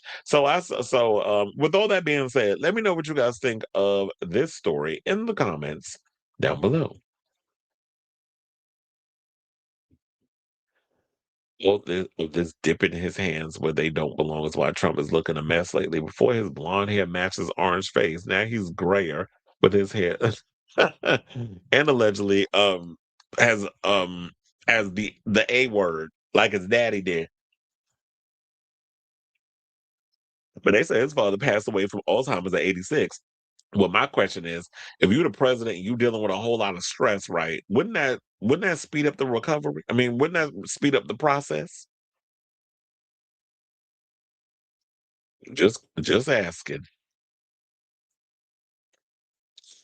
All right, now since we were talking about some medical stuff, let's talk about Kelly Osbourne because apparently the people's out here reading her over the fact they said she looked half past dead because, like, girl, you lost so much weight, and people, rightfully so, are criticizing her because they see what they see. And so, of course, Kelly being Kelly, she's clapped back. She's looking so much on the right, like her mother. Um, what's the mother name? Sharon. About as skinny and old. She looked old. You know what she looked like in that picture on the right? Sideshow Bob. Or is that just me? Now, during his interview with her mother, Sharon Osbourne, British broadcaster Piers Morgan, who shout out to Piers because that interview you did with Nick Fuentes was a cackle. I was cackling the whole time. But that's how we found out that Nick Fuentes is a virgin. I'm like, I'm surprised. I mean, I'm not surprised at all. You know, these little boys that run around, or these man babies that run around hating women and stuff. It's like, yeah, you ain't never had stuck your dick in a pussy, let alone seen one. That's why you mad. And you hate women so much because they won't give your ass the time of day. Maybe because you really don't like women, allegedly. But anyway, let's get back into the story. So, British broadcaster Piers Morgan ran a since deleted clip that Kelly posted to Instagram in which she blasted critics who have been commenting on her body. In the video, the former reality star admitted that she's been struggling with eating since her dad died July 22nd at the age of 76 following a series of health issues. She said, to the people who keep thinking you're being funny and mean by writing comments like, "Are you ill?" or "Get off Ozempic, you don't look right. My dad just died and I'm doing the best that I can. And the only thing that I have to live for right now is my family. And I choose to share my content with you and share the happy side of my life, not the miserable side of my life." She then shifted the tone, adding, "So to all those people, well, signature Kelly, fuck off." Now, after Morgan ran the clip, Sharon defended her daughter, saying she's right. She lost her daddy. She can't eat right now. Kelly, who has a 3-year-old son, Sid, has been candid about her battle with grief following her father's death. In the week after the former Black Sabbath frontman's funeral on July 30th, she shared an Instagram story and thanked her fans for their support and updated them on her emotional state. She said, "The love, support, and beautiful messages I've received from so many of you have truly helped me through the hardest moments in my life. Every kind word, every shared memory, every bit of compassion, she meant more than I can ever explain. Grief is a strange thing. It sneaks up on you in waves. I will not be okay for a while," she said, but she admitted, but said the fact that her family is not alone in their pain makes a difference. She said, "I'm holding on tight to the love, the light, and the legacy left behind. Thank you for being there. I love you all so much." And here's the thing, I could never imagine, well, at the moment, I'll say this, I can't imagine what it's like to lose a parent. I have my parents here with me at the moment, but God forbid that time comes where they get called home. I'm sure I'm gonna have to go through those 5 elements of grief, and it does sneak up on you when you're dealing with certain things. So yeah, she's going through it right now. She's depressed. And it's so easy to get up on somebody and mock them for how they look. Somehow, oh, they look half past dead, which I did say that before I pull up the picture. And or you look like y'all didn't live off that Ozempic. But yeah, on the flip side, it's like, yeah, we understand your father passed away. And it takes time for you to be able to get over that, which you never, sidebar, you never do get over losing a parent. Um, we can't deny that there's this ongoing thing going around about Ozempic, Mounjaro. A lot of girls who don't need it be up in here using it because they want to perpetuate a certain aesthetic, and they think looking skeletal is chic. It's like we bring a heroin chic back. Remember that from the days of what was her name? Um, And I see her face in my head too. Her daughter's a model, not Sydney Crawford. It'll come to me. But yeah, there was a whole heroin chic era back in the 90s. And this kind of reminded me of. It'll be sad of that, yeah, she's like using her father. I'm hoping that she's not doing that, but using her father, Kate Moss. So I know it's gonna come to me. Um, it would be kind of sad if she's using her father as an excuse to like play up this Hollywood craze of, oh yeah, you're taking the Mounjaro, you're taking the Ozempic, which of course the effects are it suppresses your appetite, and then the weight and stuff comes off. But it was like, I liked how Kelly looked on the left. But she did say something at one point. I was like, oh, well, you're comparing me to how I was when I had the purple hair and I was in my 20s. I'm in my 40s now. And so it's like, girl, we're not, I mean, maybe there are some people out there that's doing that, but we're not doing that in that sense. I just feel like, yeah, we all know that you get older, you're not always gonna maintain that same look that you had 10 years ago, 15 years ago, 20 years ago. You need to let people need to learn to evolve and grow and stuff. And that's what it seemed like she's doing. But yeah, you don't look healthy on the right hand side. And I understand that you're grieving, but you're no good no longer being a part of the union if you don't take care of yourself. You're not feeding if you're not nourishing your body and stuff. So I guess take care of yourself. I hope you end up taking care of yourself and like you're being here for your family, being here for your mother. Um, but she also said, like, yeah, when y'all say the stuff that y'all been saying, the comments do get to her. And I was like, I totally get it. You're a human. So yeah, um, it is gonna bother you. So let this girl grieve. Stop talking about her body. Because remember, y'all did that before with Chadwick Boseman was talking all that shit. And what happened? He had the cancer. And now he's no longer with us. So just be mindful of some of the stuff that y'all be saying out here about people. That's all. So I say all that to say, what do you guys think of this story regarding Kelly Osbourne firing back at her critics because y'all talking about she a little too skinty? And she like, look, my father died. I'm not in the mood to be eating food or whatever the case is, but girl, you're gonna need the energy because if you have a son, you need to be here for him to do things with him and not just be wallowing in your misery because you lost your dad.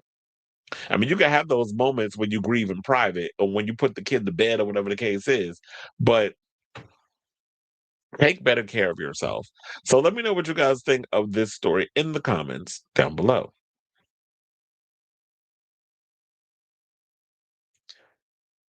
Oh, like which one does? Oh, I got it. I was like, did I make this? Did I mess this up?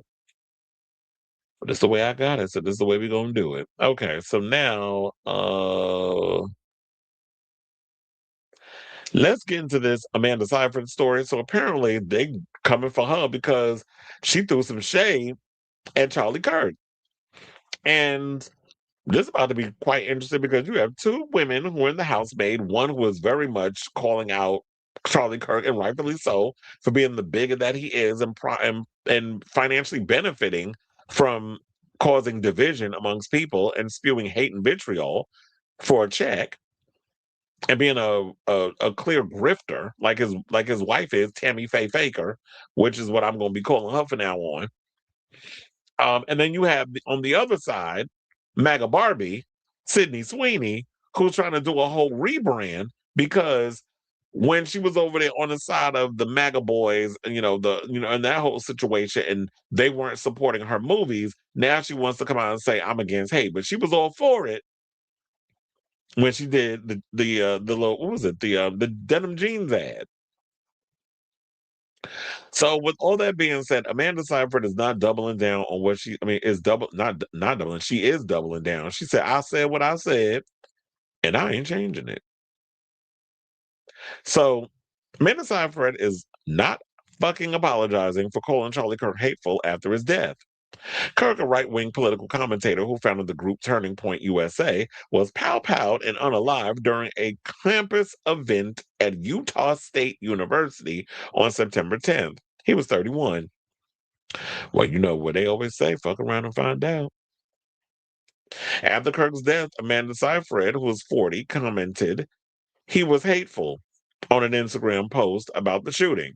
Her comment received backlash at the time, and she later clarified her comments in a September Instagram post, September 17th to be exact. I mean, he was hateful, but a lot of people don't like the truth when you bring it to them because he gets to justify their misogyny and their homophobia and their transphobia and their racism and all the isms.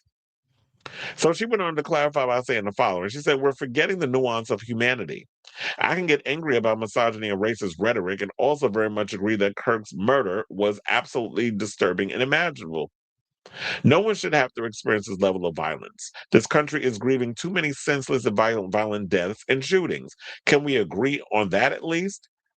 And that's what I love about when actors say that, because to me, that is more valid as just being all what Kristen Chenoweth did, which is why she was getting dragged. Oh, I felt so bad that they killed that poor Charlie Kirk. It's like, no, you can, two things can exist at the same time.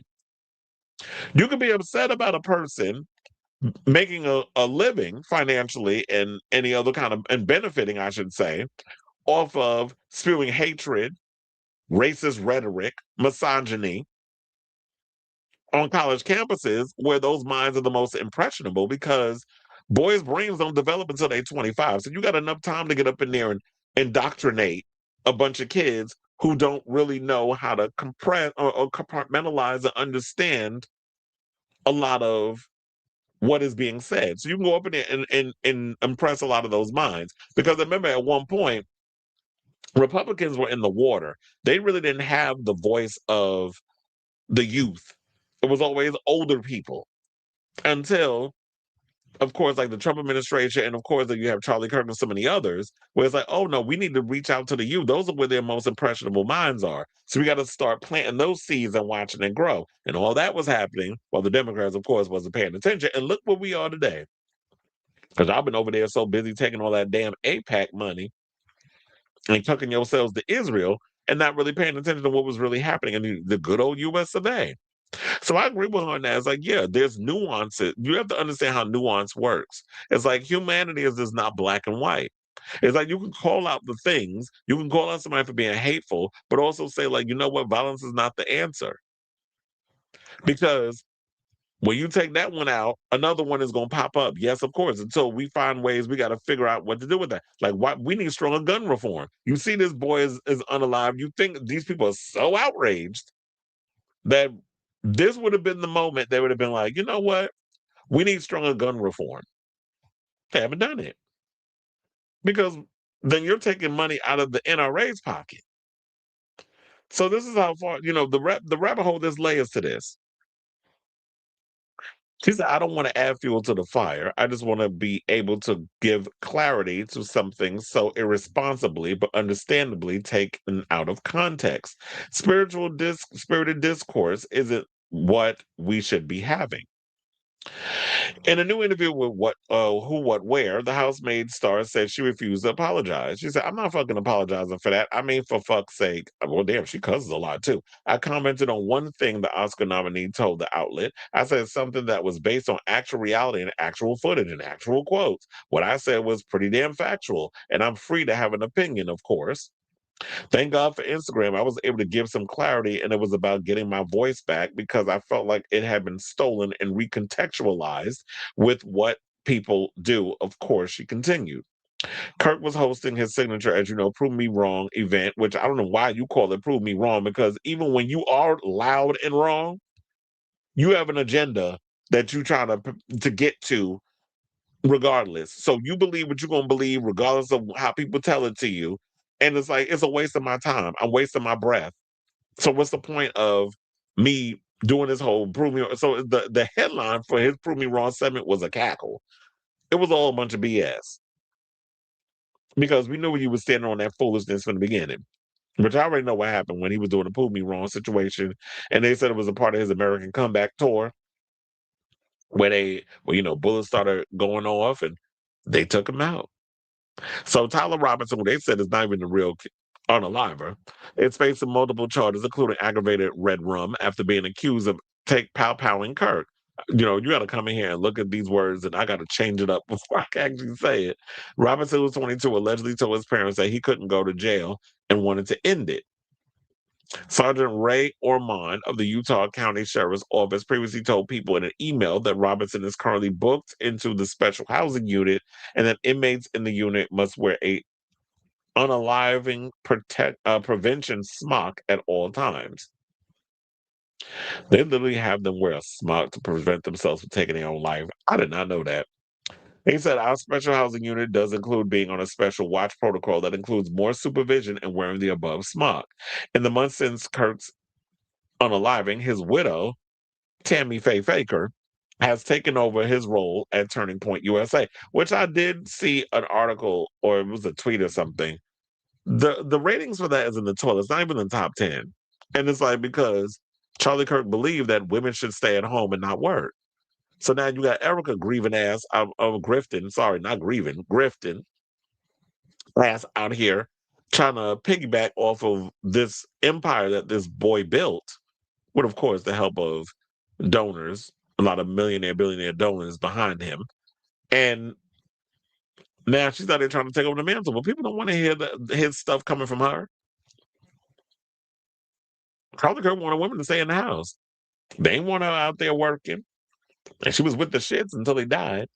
And now she out here trying to act like she the grieving widow. I was like, girl, please. I've seen better acting from them bros over there on the Tubi network.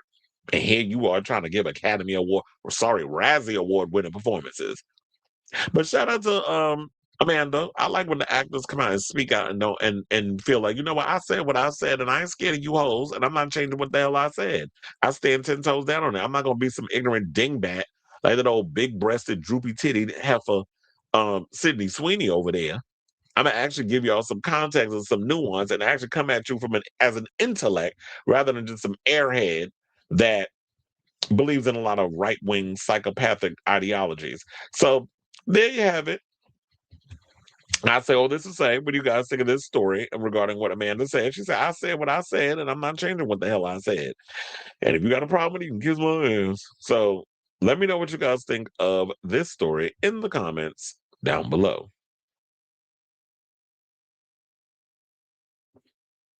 She had become more open to the conservative perspective and opinion. I didn't agree on much with Kirk, but he did leave me willing to hear both sides, which not many people are willing to hear. I listen to both sides, and my usual decision is if it don't come from a place of intellect, because people use emotion and feelings. Feelings is not facts. So if you can't come at it from a place of actual intellect and logic, it's like, okay, you just sound dumb to me. I can't. Like, I'm checking out immediately. So,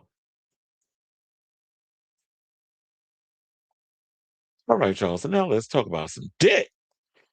He did. So, Andy Dick yesterday, we saw the video footage. I'm not posting that up on here. I was like, child, look, if you want to see it, y'all can look it up on the social media. But apparently, some person came over and filmed Andy Dick apparently having an OD. He was out. He was blue. They had to get cold blue. And by cold blue, they had to basically revive him with multiple Narcans. So with all that being said, and me seeing that video, I was like, child, you look ridiculous. But after all that, now he said, they tried to make me go to rehab. And I said, no, no, no. He said he's not going to rehab. That ain't for him. So I was speaking on TMZ on Monday, December 10th. Dick, who's 59, said, I'm not going to be in rehab after being asked whether he'd be willing to seek professional help. Earlier in the clip, Dick made jokes about calling Dr. Drew and questioned the TMZ reporter about whether they should seek help too. Do you think that you're in a good place right now? The photographer asked as Dick replied, love it. I'm surrounded by my two friends. It'd be hard for me to escape from them, but I will escape. One of his friends acknowledged that the comedian sometimes go through hard times and urged those around him to check up on him.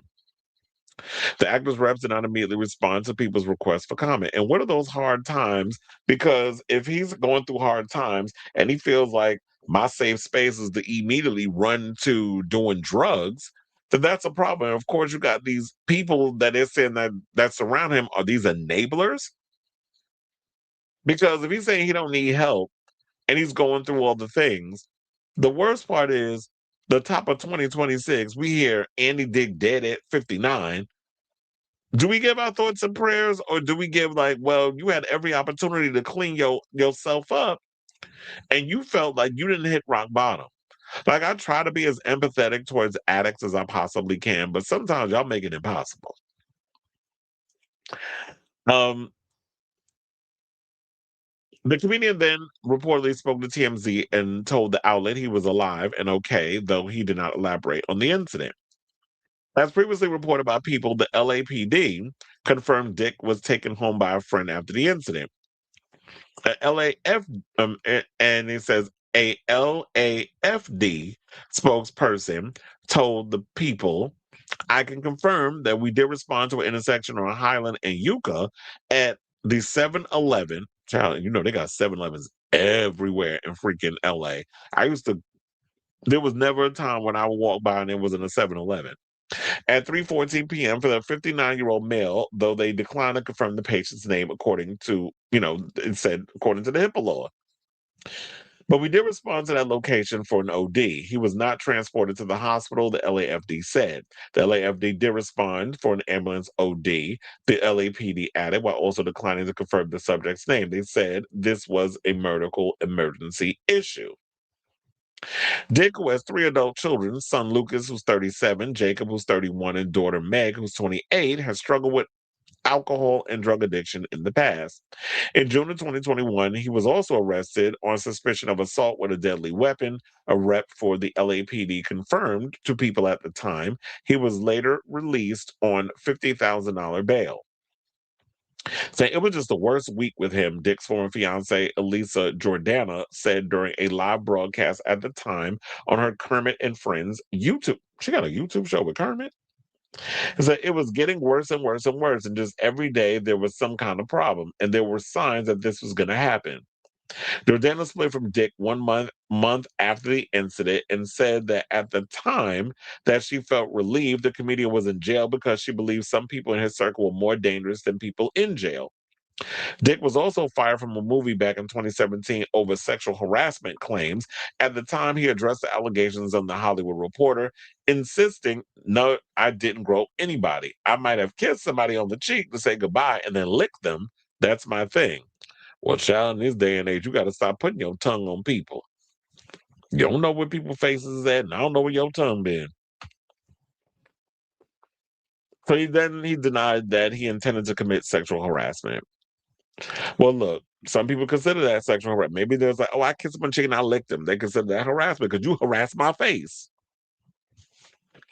Kind of like that girl that I think that we talked about the other day. I need to do an update on that because I did see there was an update. I'm gonna have to do that next week. But the girl that went and lied and went down, delivered that man DoorDash and said that the man flashed her and sexually assaulted her because she decided to go up in the house and put the stuff that when it was said to leave the groceries or in other words, the food that he ordered because he passed out being drunk.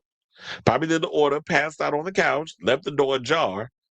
She put the bag instead of putting the bag down, she went in the house, saw the man naked, and then just created this whole narrative and put it on TikTok. Now her behind is getting in trouble. I said, y'all need to throw her ass in the jail to show an example. But anyway, so yeah, you never know what it is when it comes down to the harassment and all this other stuff. What you consider not harassment, somebody else is going to consider that harassment.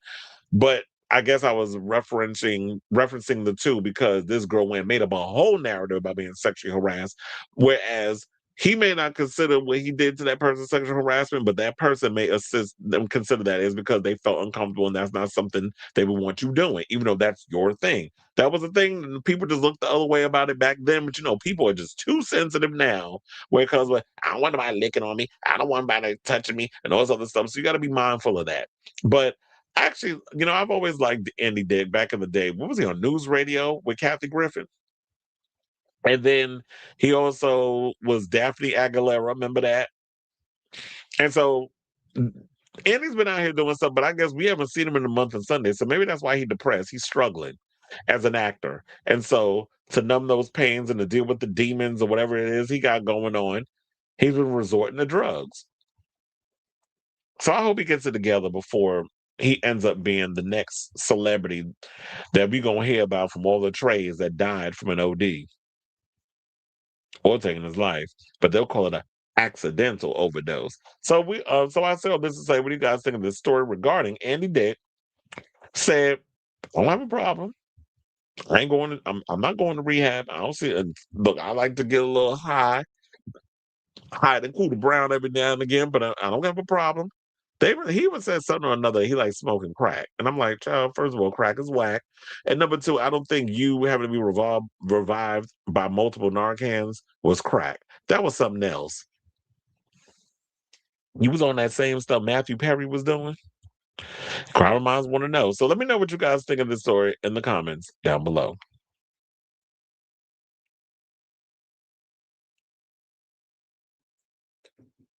You see the pathetic MSNBC. Yeah, that's why I said earlier. I was like that MS now, whatever the hell they call it. That's why I made that comment about MSNBC. I look quiet as it kept. I always thought Andy Dick was gay, so it looked like is it me or did he look like Alaska out of drag?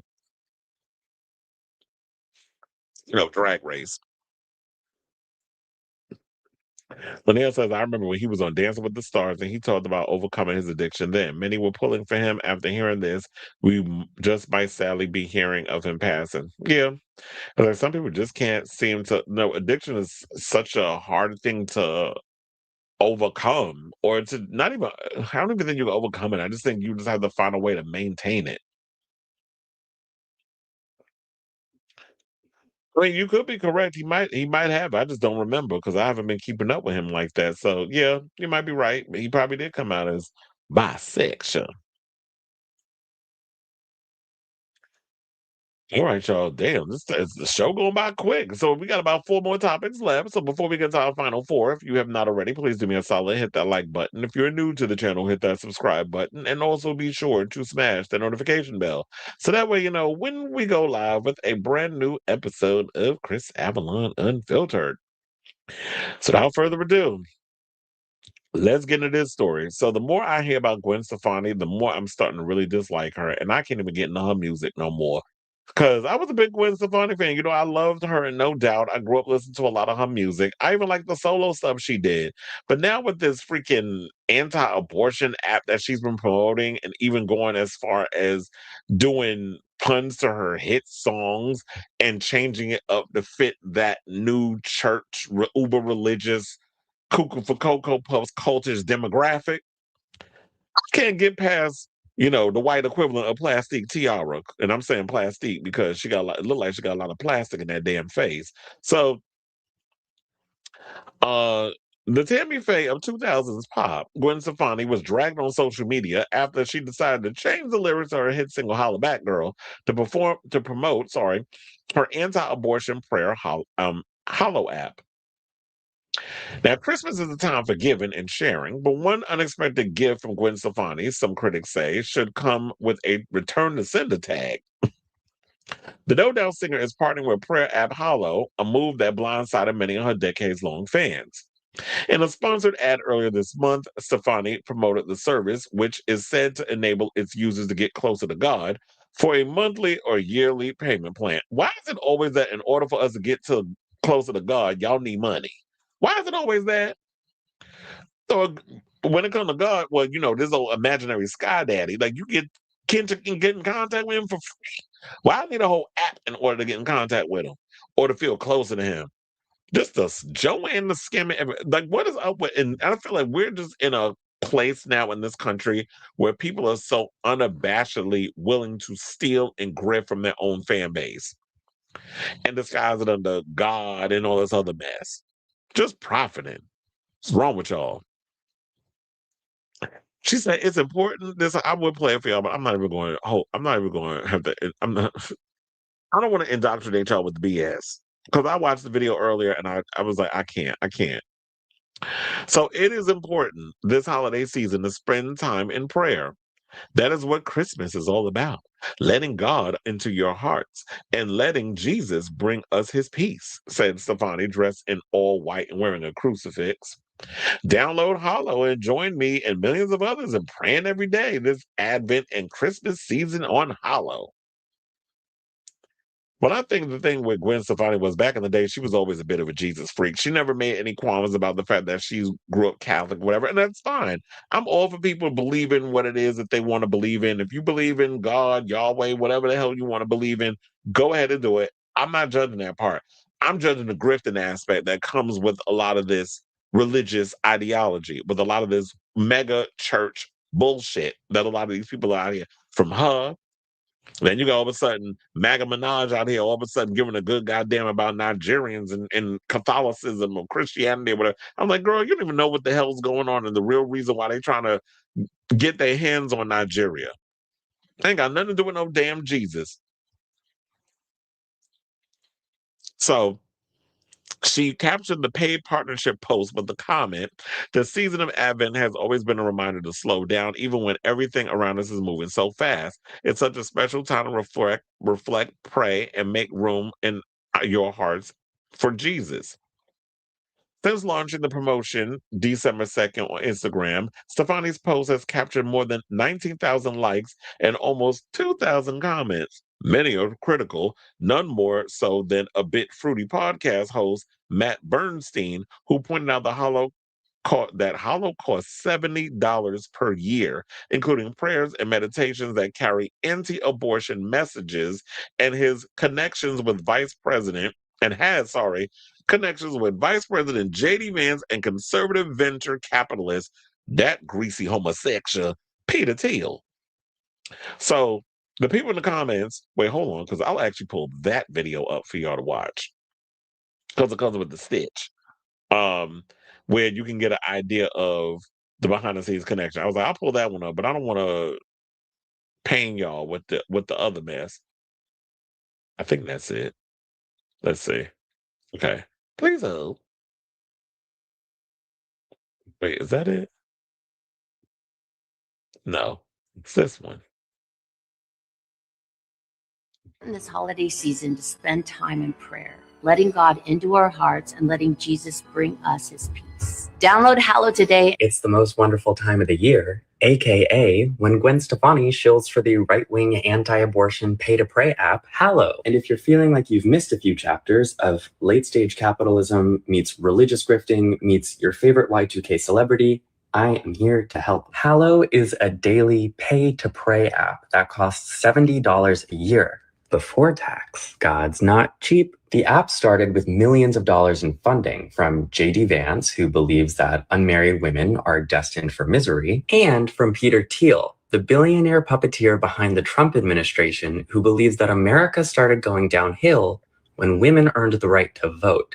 Thiel is also a homosexual, which we don't have time for today. Anyway, Gwen's pay-to-pray scam has all of the things you'd expect. It has a multitude of anti-abortion prayers, some of which are read to you by the soothing voice of Lila Rose, the pro-conversion therapy founder of Live Action, a group dedicated to ending abortion. And, by the way, someone Gwen seems to be pals with, or at least a fan of. One prayer on Hallow begins with, Jesus, we pray for every woman who is considering abortion, and in a special way for those who are pregnant from acts of rape or incest.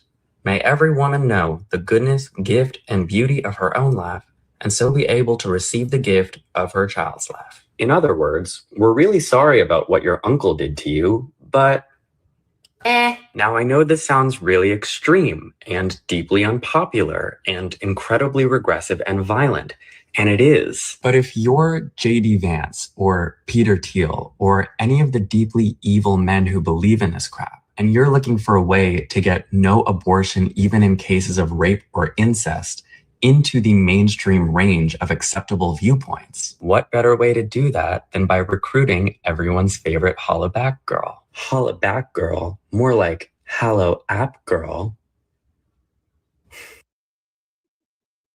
Oh, y'all got the point. But Peter Thiel's not a homosexual. He's a homosexual. all greasy and shiny and shit. I'm like, why Peter Thiel always so damn greasy? If y'all ever noticed, but yeah, but and after that, the people was up in the comments. So you had what is it? Hits Gwen. I don't know who that is. Said Hollaback girl kills me. Peppermint from Drag Race said Lord SMH. Then we have another person said 1990 Gwen will be so disappointed with 2025 Gwen. Chriselle Stiles, was from Selling Sunset. She said, Gwen, don't speak. Please take your own advice on this one. Another person said, me crying at the gates of heaven, begging them to let me in. But St. Peter says he can't unlock the gates because I didn't pay $69.99 for an app. You know what? Another person said, can we get a Peter Thiel deep dive? Yes, we definitely need one of those. Because they was somehow how, like, with him and all that money and how he's indoctrinated himself, of course, in the Trump administration, he's been in relations with quite a few men who have ended up disappeared, if you know what I'm saying. I think you do. I wonder if he ever was kind of like Ed Buck in that way of like some of the things that he was doing. Yeah, we definitely need a Peter Thiel deep dive. Because that man is a fucking weirdo. I've seen interviews with him, I'm like, he's a weirdo. But yeah, somebody said, "What is happening? Where am I? Is this hell?" Yeah, I'm just like, what is going? Oh, someone said, "R.I.P. Gwen, we will miss you." Another person said, I find myself saying, "Don't you have enough goddamn money already?" Quite often nowadays. That's what I was like, "What's going on?" How did she go from making men sing "I'm just a girl" in the '90s to this? Exactly. It's like, what is going on? It's just sad to see like, damn Gwen, what happened? Now, I get it. I've heard stories like, you've always been sort of like you followed of like this Christian path or whatever the case was, but it wasn't like so out there in the front. I guess because you was making your little industry money and you was popular on the pop charts and all other stuff and people was living. But now that the career's kind of a little dry, now we're gonna run over here and start doing hollow apps and spewing anti-abortion propaganda and all this other mess and dealing with anti-gay political figures and oligarchs or closet cases like JD Vance. Peter's out of the closet. We already know she'll rhymes with maggot. But JD, oh, she was bringing her knee pads to every meeting allegedly before she became, the vice president. So, like that person said, I guess we're going to have to RIP to Gwen Stefani as we knew her in her career because she is just a whole chop to me. I can't even listen to like any of her old music because of this whole situation. So, I say all this to say, what do you guys think of this story? It's just sad to see when, some of your faves disappoint you, per usual, which it seems like to be a lot of pop stars that I grew up loving are doing. So let me know what you guys think of this story in the comments down below.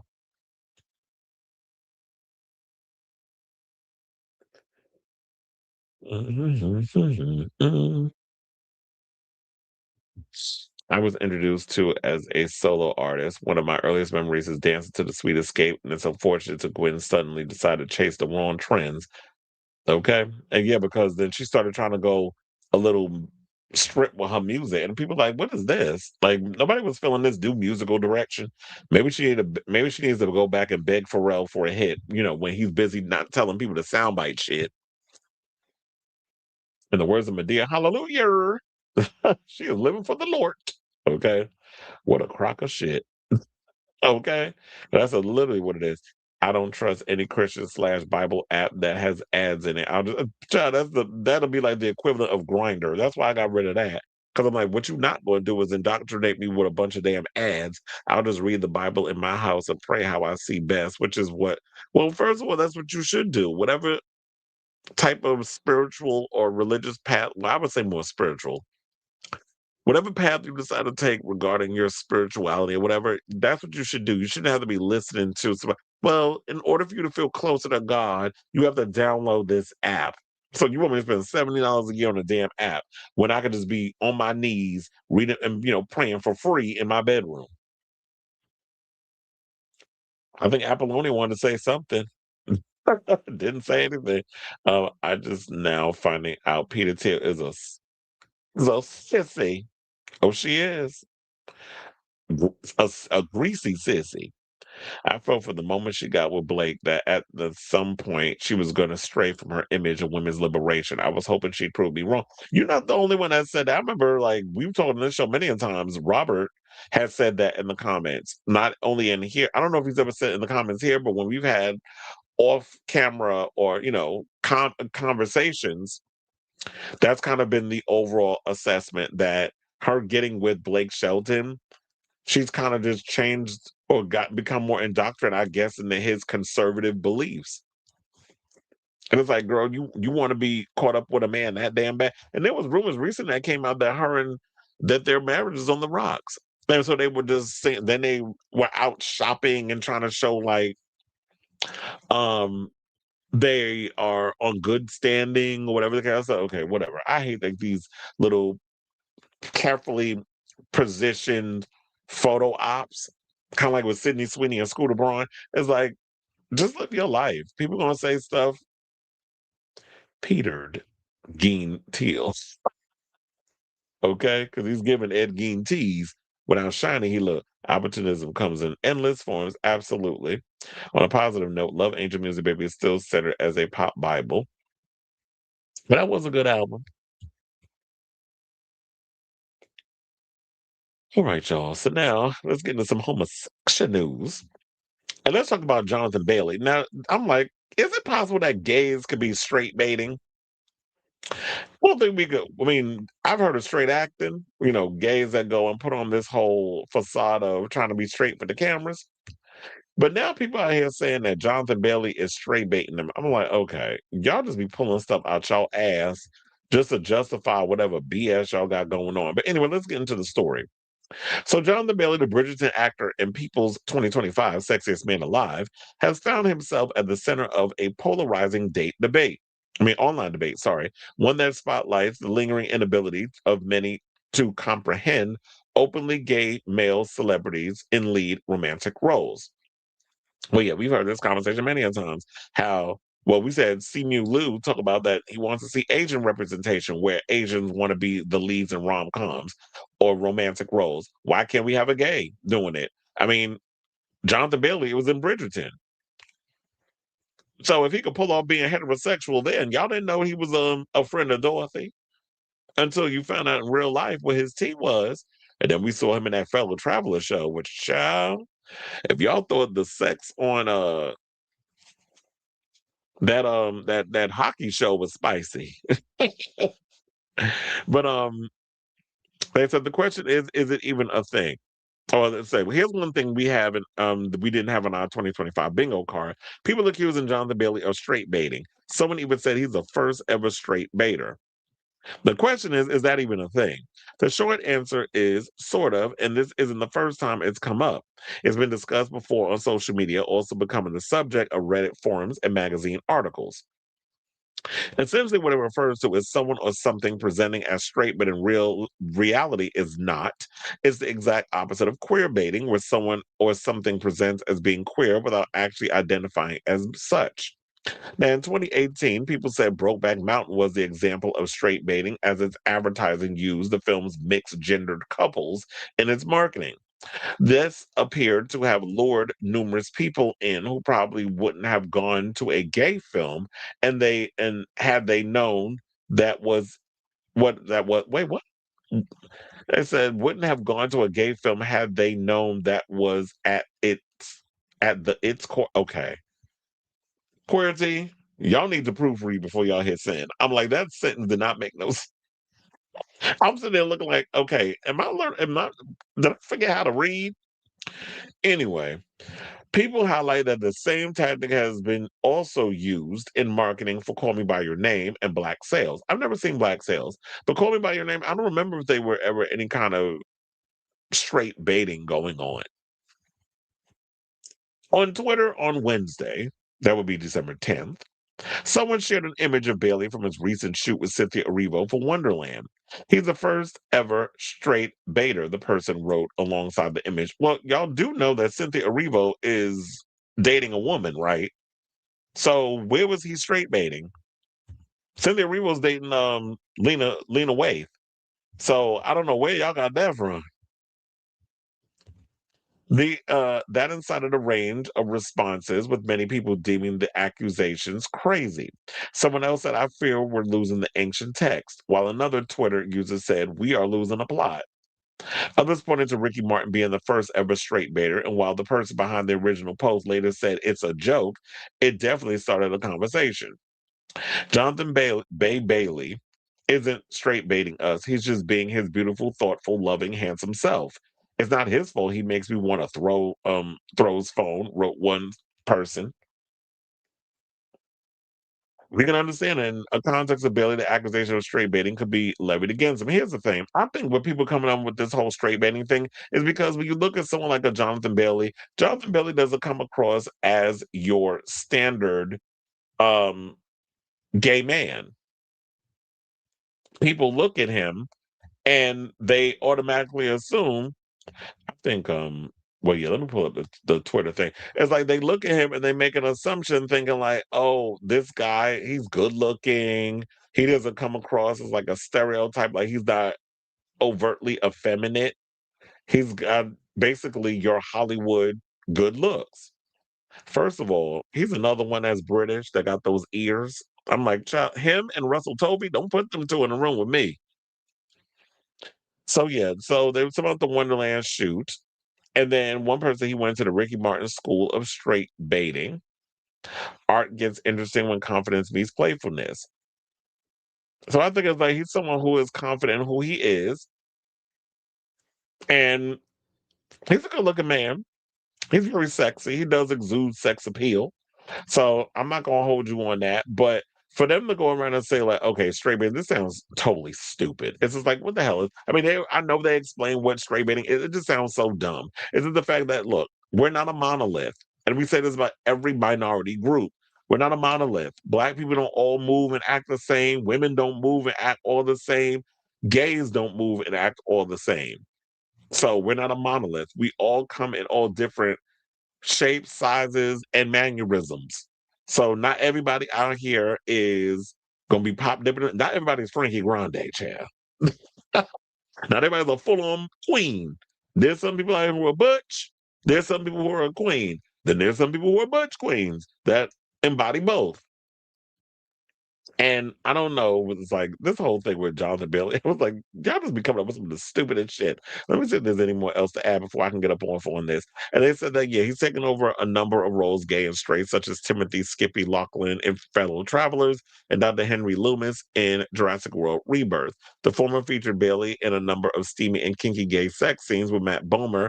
Meanwhile, the company star elevated his sex symbol status with his slutty little glasses for the latter. And then there's his role as Prince Fiero in the Wicked films, again appealing to both the homosexuals and the straights. But people even joking about straight baiting highlights what is problematic or why it's problematic.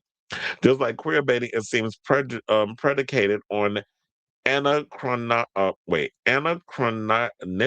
I can't read today apparently. Anachronistic ideas of what gay men looks and sounds like, which is pretty much what I had said earlier before y'all try to use big words to make yourselves sound intelligent. It's like I pretty much just said that upon analysis, that you're sitting there thinking that because he's not he's not obvious, he's not easily identifiable as what you've been taught to believe a gay man is, he's straight baiting. And it's like, y'all gotta stop that. All gay men are not flamboyant, snippy, and into musical theater are fashionable and fits all the stereotypes. Not everybody is Kirk from Glee or Jack from Will and Grace or Cam from Modern Family. Not everybody's like that. Or Emmett Honeycutt from Queer as Folk, if you want to take it all the way back. Or Pray Tell from Pose. Not everybody is like those characters. Or like, yeah, no, not everybody's like those characters in real life. Although there are characters like that that exist, but not all gay men are like that. So, look, I mean, things have slightly progressed. It says not only have gay roles become more varied in 3D, but a gay actor has become successful playing a multitude of roles, gay and straight. Well, you also have to realize that he's good looking and he's white. So, until the day comes when y'all really diversify your portfolio and there's more jobs out there where we get to see that, Then you can sit up here and say, gay actors become more successful playing a multitude of roles. So far, Jonathan Bailey is that mascot that's been able to do that. Not all the other actors can do it. Because they said, wait, hold on. Did they say, oh, they said Bailey is also someone who does not fit into people's old fashioned ideas of a queer man. And he's not the only one. There's Andrew Scott, Matt Bomer, Kit Connor, Coleman Domingo, and more. Wait, Kit Connor, isn't that the one from that Heartstopper show? I don't know why I was thinking Kit Connor was, when I heard Kit, I was thinking Jon Snow from Game of Thrones. I'm like, let's find out he's a homosexual, but I know he's married to the girl with the red hair that was on Game of Thrones at one point. Not Sansa, but there was another chick that was on there. Remember, Sansa was married to a Jonas brother at one point. But Kit Connor, yeah, he was the one that I think that was a part of Heartstopper that was forced to come out of the closet as bi. So this queer baiting thing or this straight baiting thing is so stupid and it's problematic. And we just need to put that crap to bed and not make it a thing. But you know, these people, they're going to continue to make it a thing. But whatever. So I say all this to say, what do you guys think of this story about them saying Jonathan Bailey's out of here straight baiting, whatever the hell that means? It's dumb in my opinion. So whatever your thoughts are on this matter, definitely let me know your overall thoughts in the comments down below.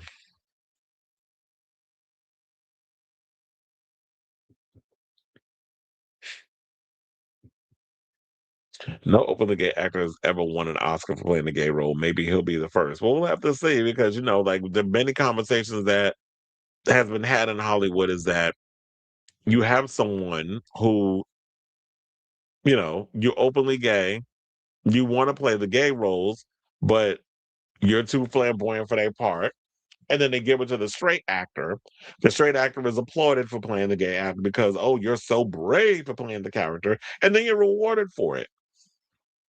Or if you're trans, which means like you're not even giving the actual people who are about that life the opportunity. But then again, they're stuck in a rock and a hard place because they want to play all the different parts. Like I'm an actor. I don't want to just be pigeonholed and playing a gay part because that's what I am in real life. I should be able to play a straight role. I should be able to play all these different characters because that's what I do. I'm an actor. I get paid to play different characters for a living, not to be pigeonholed because a bunch of casting directors want to be ignorant. All right, y'all. So now, speaking of Wicked, let's talk about Ariana Grande's brother, Frankie, who recently did a podcast. Child, everybody got a damn podcast these days. So apparently, the latest person to have a podcast is former advocate and out editor and writer Tracy E. Gilchrist. So yeah, she has a new podcast, and I think it's called Holding Space. But anyway, so Frankie went on that show, and he started windmilling for the Power Bottoms. Some of you will remember that Gilchrist went viral last year with her interview with Cynthia Erivo and Ariana Grande. During it, she told a surprise Erivo that many in the queer community were holding space for the inspiring anthem Defying Gravity, hence the name of Gilchrist's new podcast, Holding Space. Frankie Grande, who's 42, is of course the older brother of Wicked star Ariana Grande.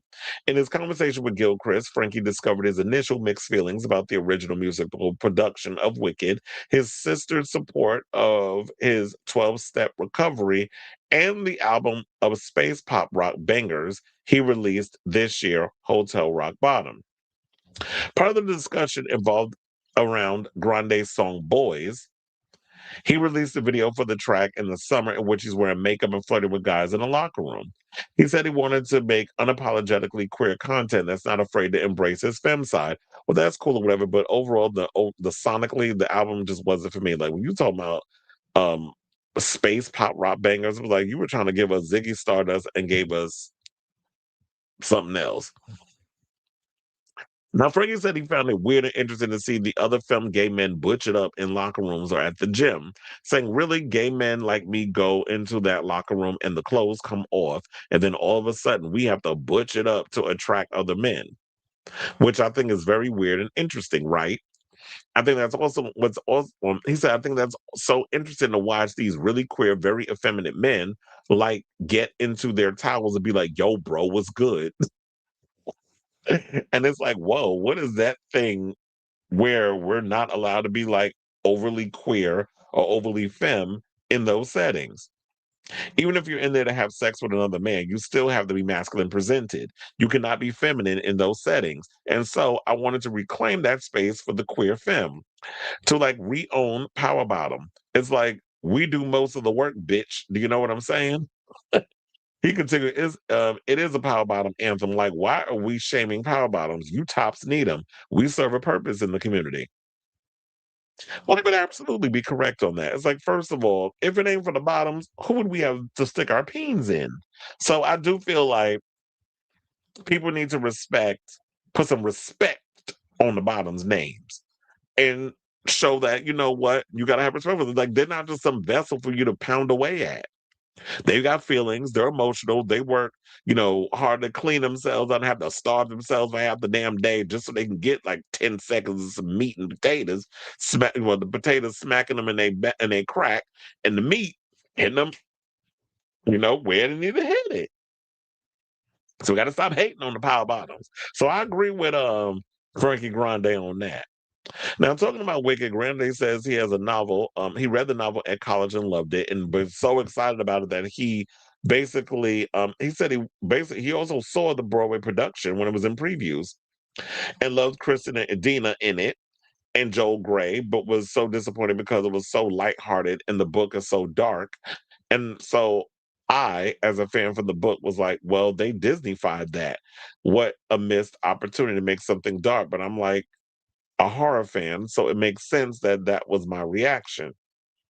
And then went and told his sister about it, and I guess the rest is history. That may have gotten her interested in doing Wicked because her brother loved the musical and the book and all that other stuff. But you already know that's what they're gonna do on Broadway. You can't put no dark themes on there because they have to reach a broader audience. So of course they're gonna darken it up a little bit just so that way they can get the type of audience that they want to, or not darken it, like lighten it up a bit, Disneyfy it. I always hate that about when they do that with other people's IPs, but it's like y'all just Disneyfy it and water it down and stuff. That makes me always like fall out of love with certain projects. But shout out to Frankie because I do agree with him. It's like we make jokes and it's good. Like, I mean, it's funny like to sit up in here and make fun of the femme girls and the femme queens and all this stuff. But here's the thing: if it wasn't for those effeminate men, if it wasn't for those power bottoms or whatever you want to call them, tops like us would not get laid. Number two, um, also we have to be mindful of the fact that a lot of those effeminate men had to endure a lot of vitriol and hatred and discrimination in order for us to get the queer rights that we have today. So we should also not only put respect on their booties, but we got to put respect on the cause of, the femme gays who have paved the way for us to have, and the trans girls, for us to have the rights that we have today. Just shout out to you, Frankie. So I said this to say, what do you guys think of this story? Do you agree with what he had to say in regards to that? It's like, yeah, the music was all right. It wasn't my cup of tea, but I'm glad we got a lot of artists out here making and doing the things that doing the damn thing and making the music they want to make and all that good stuff. So let me know what you guys think of this story in the comments down below.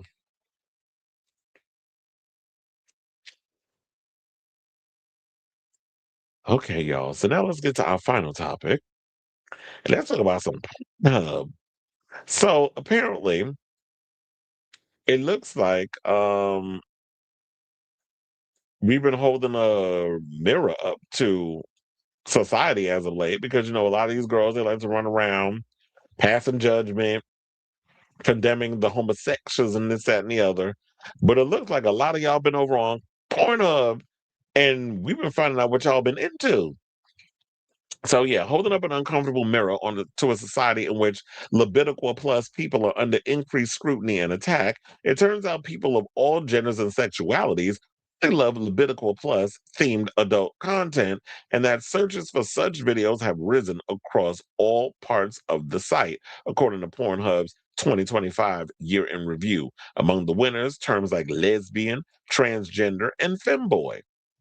Now, while we've known for a long time that trans spicy content is a favorite in red states that oppose trans rights, make that make sense, there's another weird truth that we have to confront about this year.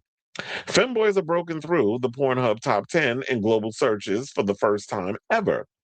In the gay-specific categories, Femboy tops the list. Femboy tops the list, not Femboy tops. Femboy tops the list, possibly due to the Charlie Kirk shooting, pow-powing, that made the term a household name for controversial reasons. Wait, when Charlie Kirk was unalive, they mentioned something about femboys? Anyway, so they said disregard all previous. Wait, hold on. They said we're still a little bit fuzzy on the suspect, Tyler Robinson's alleged reasoning for taking out the right wing pundit. But what we do know is that the speculation around Robinson's motives this fall exposed many previous unsuspecting straights to the concept of the femboy, a male identified person who presents in a feminine way, often but not always in a kinky context. While some femboys' presentation is part of their shtick, like Twitch streamer Finster, but it's spelled F1NN5TER, and others begin as femboys before eventually coming out as trans women. Some femboys who are more closely aligned with the spicy industry use their femininity as a way to appeal to a broader base of fans, and that's where things end up getting tricky.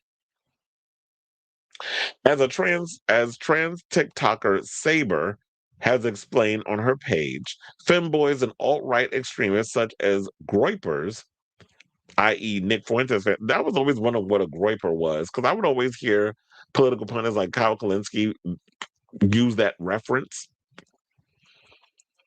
But a groyper, yeah, is a Nick Fuentes fan. They said, unfortunately experienced some overlap in the early days of the internet, where there were limited spaces available for hanging out, shit posting, and testing our new identities that weren't exactly welcome in the mainstream. Because lots of trans eggs hung out on these spaces like 4chan and 8chan. They rubbed shoulders with people who, despite their horrible politics, formed the only kind of acceptance these vulnerable trans folks could access in the days before mainstream trans acceptance and the backlash that followed. Now, as Saber and other TikTokers have also explained, there's another reason that femboys and trans women are vulnerable in falling in with groypers. Fuentes fans and other MAGA offshoots are very upfront about their hatred of women. They are also quite clear on how conflicted they feel about their attraction to the women they fear and despise. So, seeking out men that have all the traits and find desirable in women feel like a loophole. They can experience attraction in parts of femininity they like without having to risk being shamed and rejected by a woman. So they feel like by getting with a femboy, that quenches their thirst. There was even a video that I had saw of Nick Fuentes with somebody by the name of Catboy. It's like a 15-second video. Hold on, let me see if I can pull that up.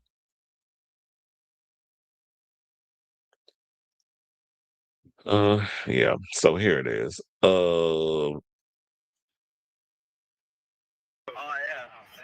He's cute. Oh, yeah. Everyone always talks. I'm a 50-year-old woman who's just gone down the Nick Fuentes groyper furry rabbit hole. It's wild.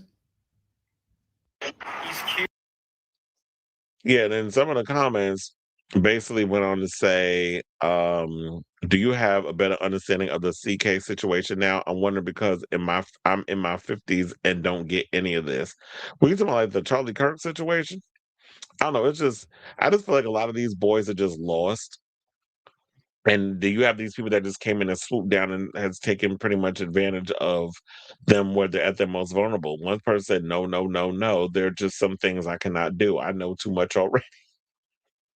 But anyway, let's go back to let's take that out and then let's go back to this photo. So that is kind of crazy. The fact of the matter is that they hate women, but all they look at women as is baby making machines. It's just a weird, crazy situation. So it's like you like you like all the feminine traits, but it's on a boy. But if you got with an actual woman, then you feel like you'll be shamed by those women. So they get with these guys because I guess they know the femboys ain't gonna say nothing. Which is why I found it quite hilarious the other day when Piers Morgan interviewed Nick Fuentes, and Nick was like, he's what, 27 years old and a virgin. If they would decide to make a movie called 28-Year Virgin, a sequel to it, he could star in it. So both vocels, voluntarily celibate men, and incels, involuntarily celibate men, i.e. guys who can't get laid, which I love using the incel word, often express a desire to be queer, not because they find men attractive, but because they feel the gap between men and women is too ideologically large. The Groyper type of misogyny encourages young men to fear women while viewing them as baby-making machines. It completely despairs of ever having anything in common with the opposite sex, which makes for a perfect storm of rising femboy searches among not only queer or bi-curious men, but genuinely straight men who are seeking a get out of heterosexuality free card. You cannot be serious with this foolishness. Add to this bizarre mix an obsession with ancient Rome, and you've got yourself in cultural femboy craze on the rise. But if you got an obsession with ancient Rome, well, I guess you can go over there and get stars and watch that new Spartacus show. It sounds crazy. And I said, but crazy enough, femboys have clearly made a cultural impact this year, and not just because of the Charlie Kirk headlines. In a moment where trans people are more visible than ever in a culture that both fears and hates us, it makes perfect sense that some of that fear and hatred would convert into lust and fascination for people who express a playful, non-traditional gender identity. So there was also this other video that I came across, definitely not the one, where it was about Groypers being obsessed with femboys because of the Greco-Romans or Greco-Romans. Let's play that clip, and then we'll come back and talk.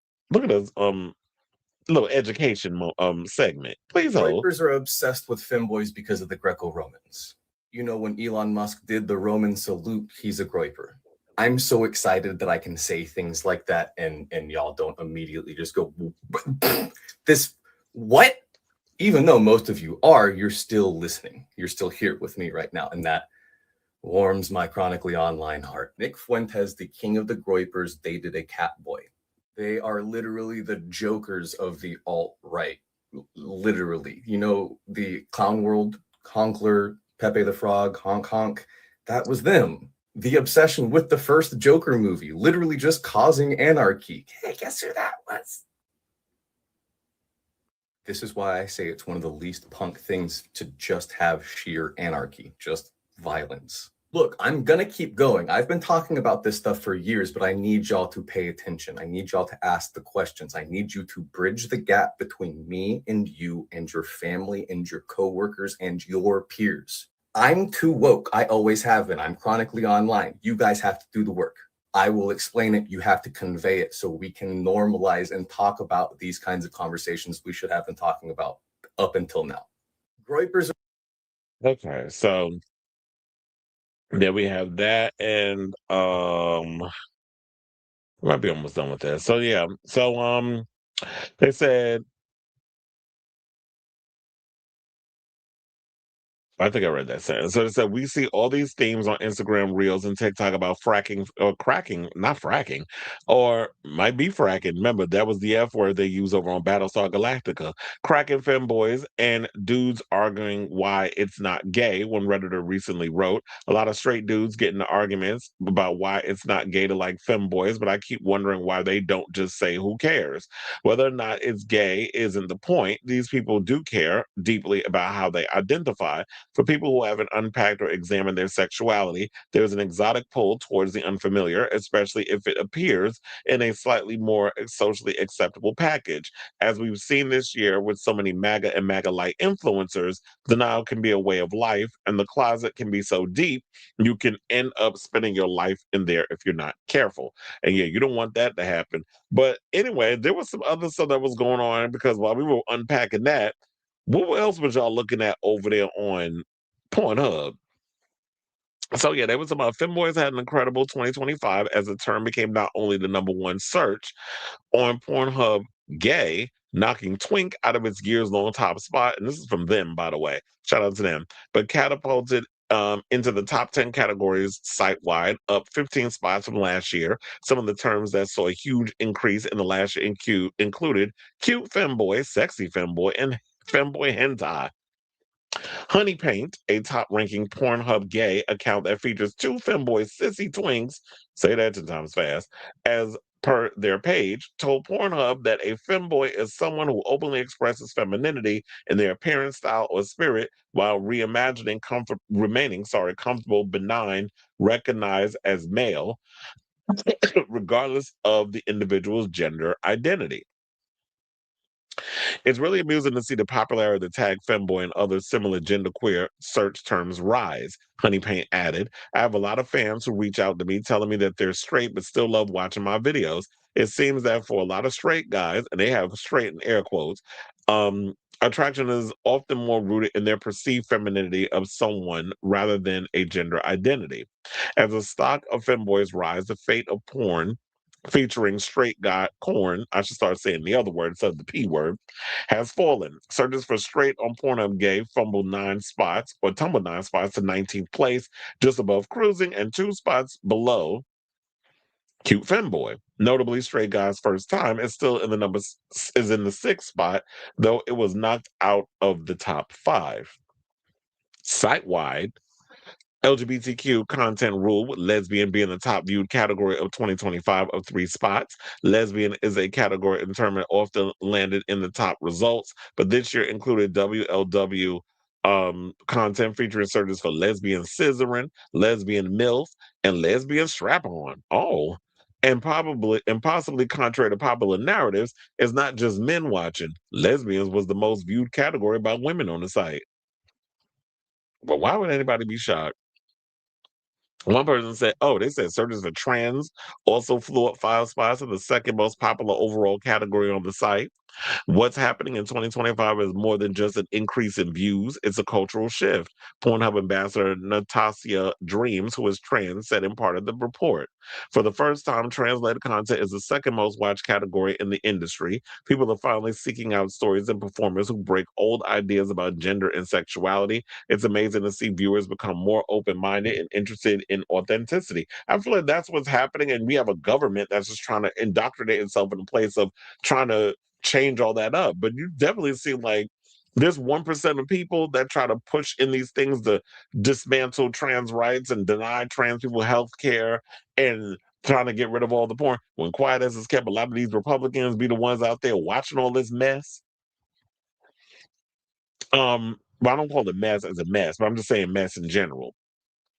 It's just crazy how sexually repressed we are as a society in America. So hopefully, even with all this craziness going on, that we can find a way to get through that and people just live and let live. Let people just live their life how they live it and stop living in shame. That's what I'm asking for. So I'm sure there was more than that, but it was a long ass story and I'm tired of talking about it. Especially with all the stuff that they was talking about that how that queer content across the entire Levitical plus spectrum saw an increase.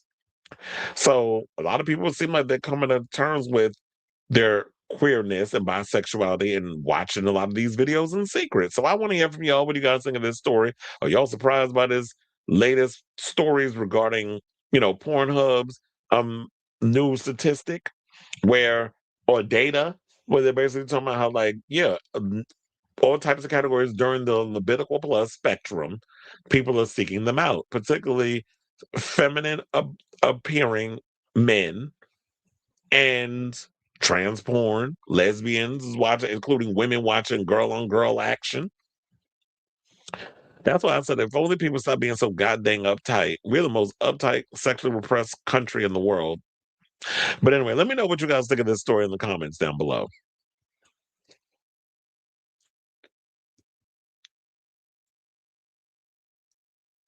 So a video essay about how MAGA preys on vulnerable young men who have been broken up with by women who spew their ideology that women are less than and should be all the blame for the failed bromance. Absolutely. They definitely do that. He said, show the inbox photo. Are we demanding? First of all, I don't know anything about Trump and the Walker. I'm like, is that even real?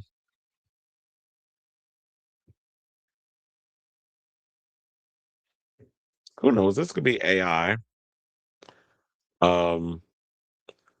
Let's see. Because some people's like,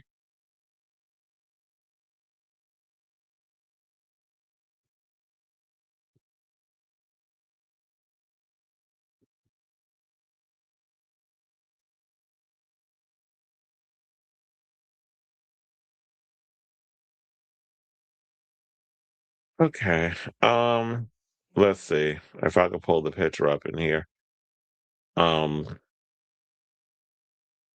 y'all. What should I title it as? Walker. Like Walker, Texas Ranger. Remember that show? It was like, did y'all ever see that?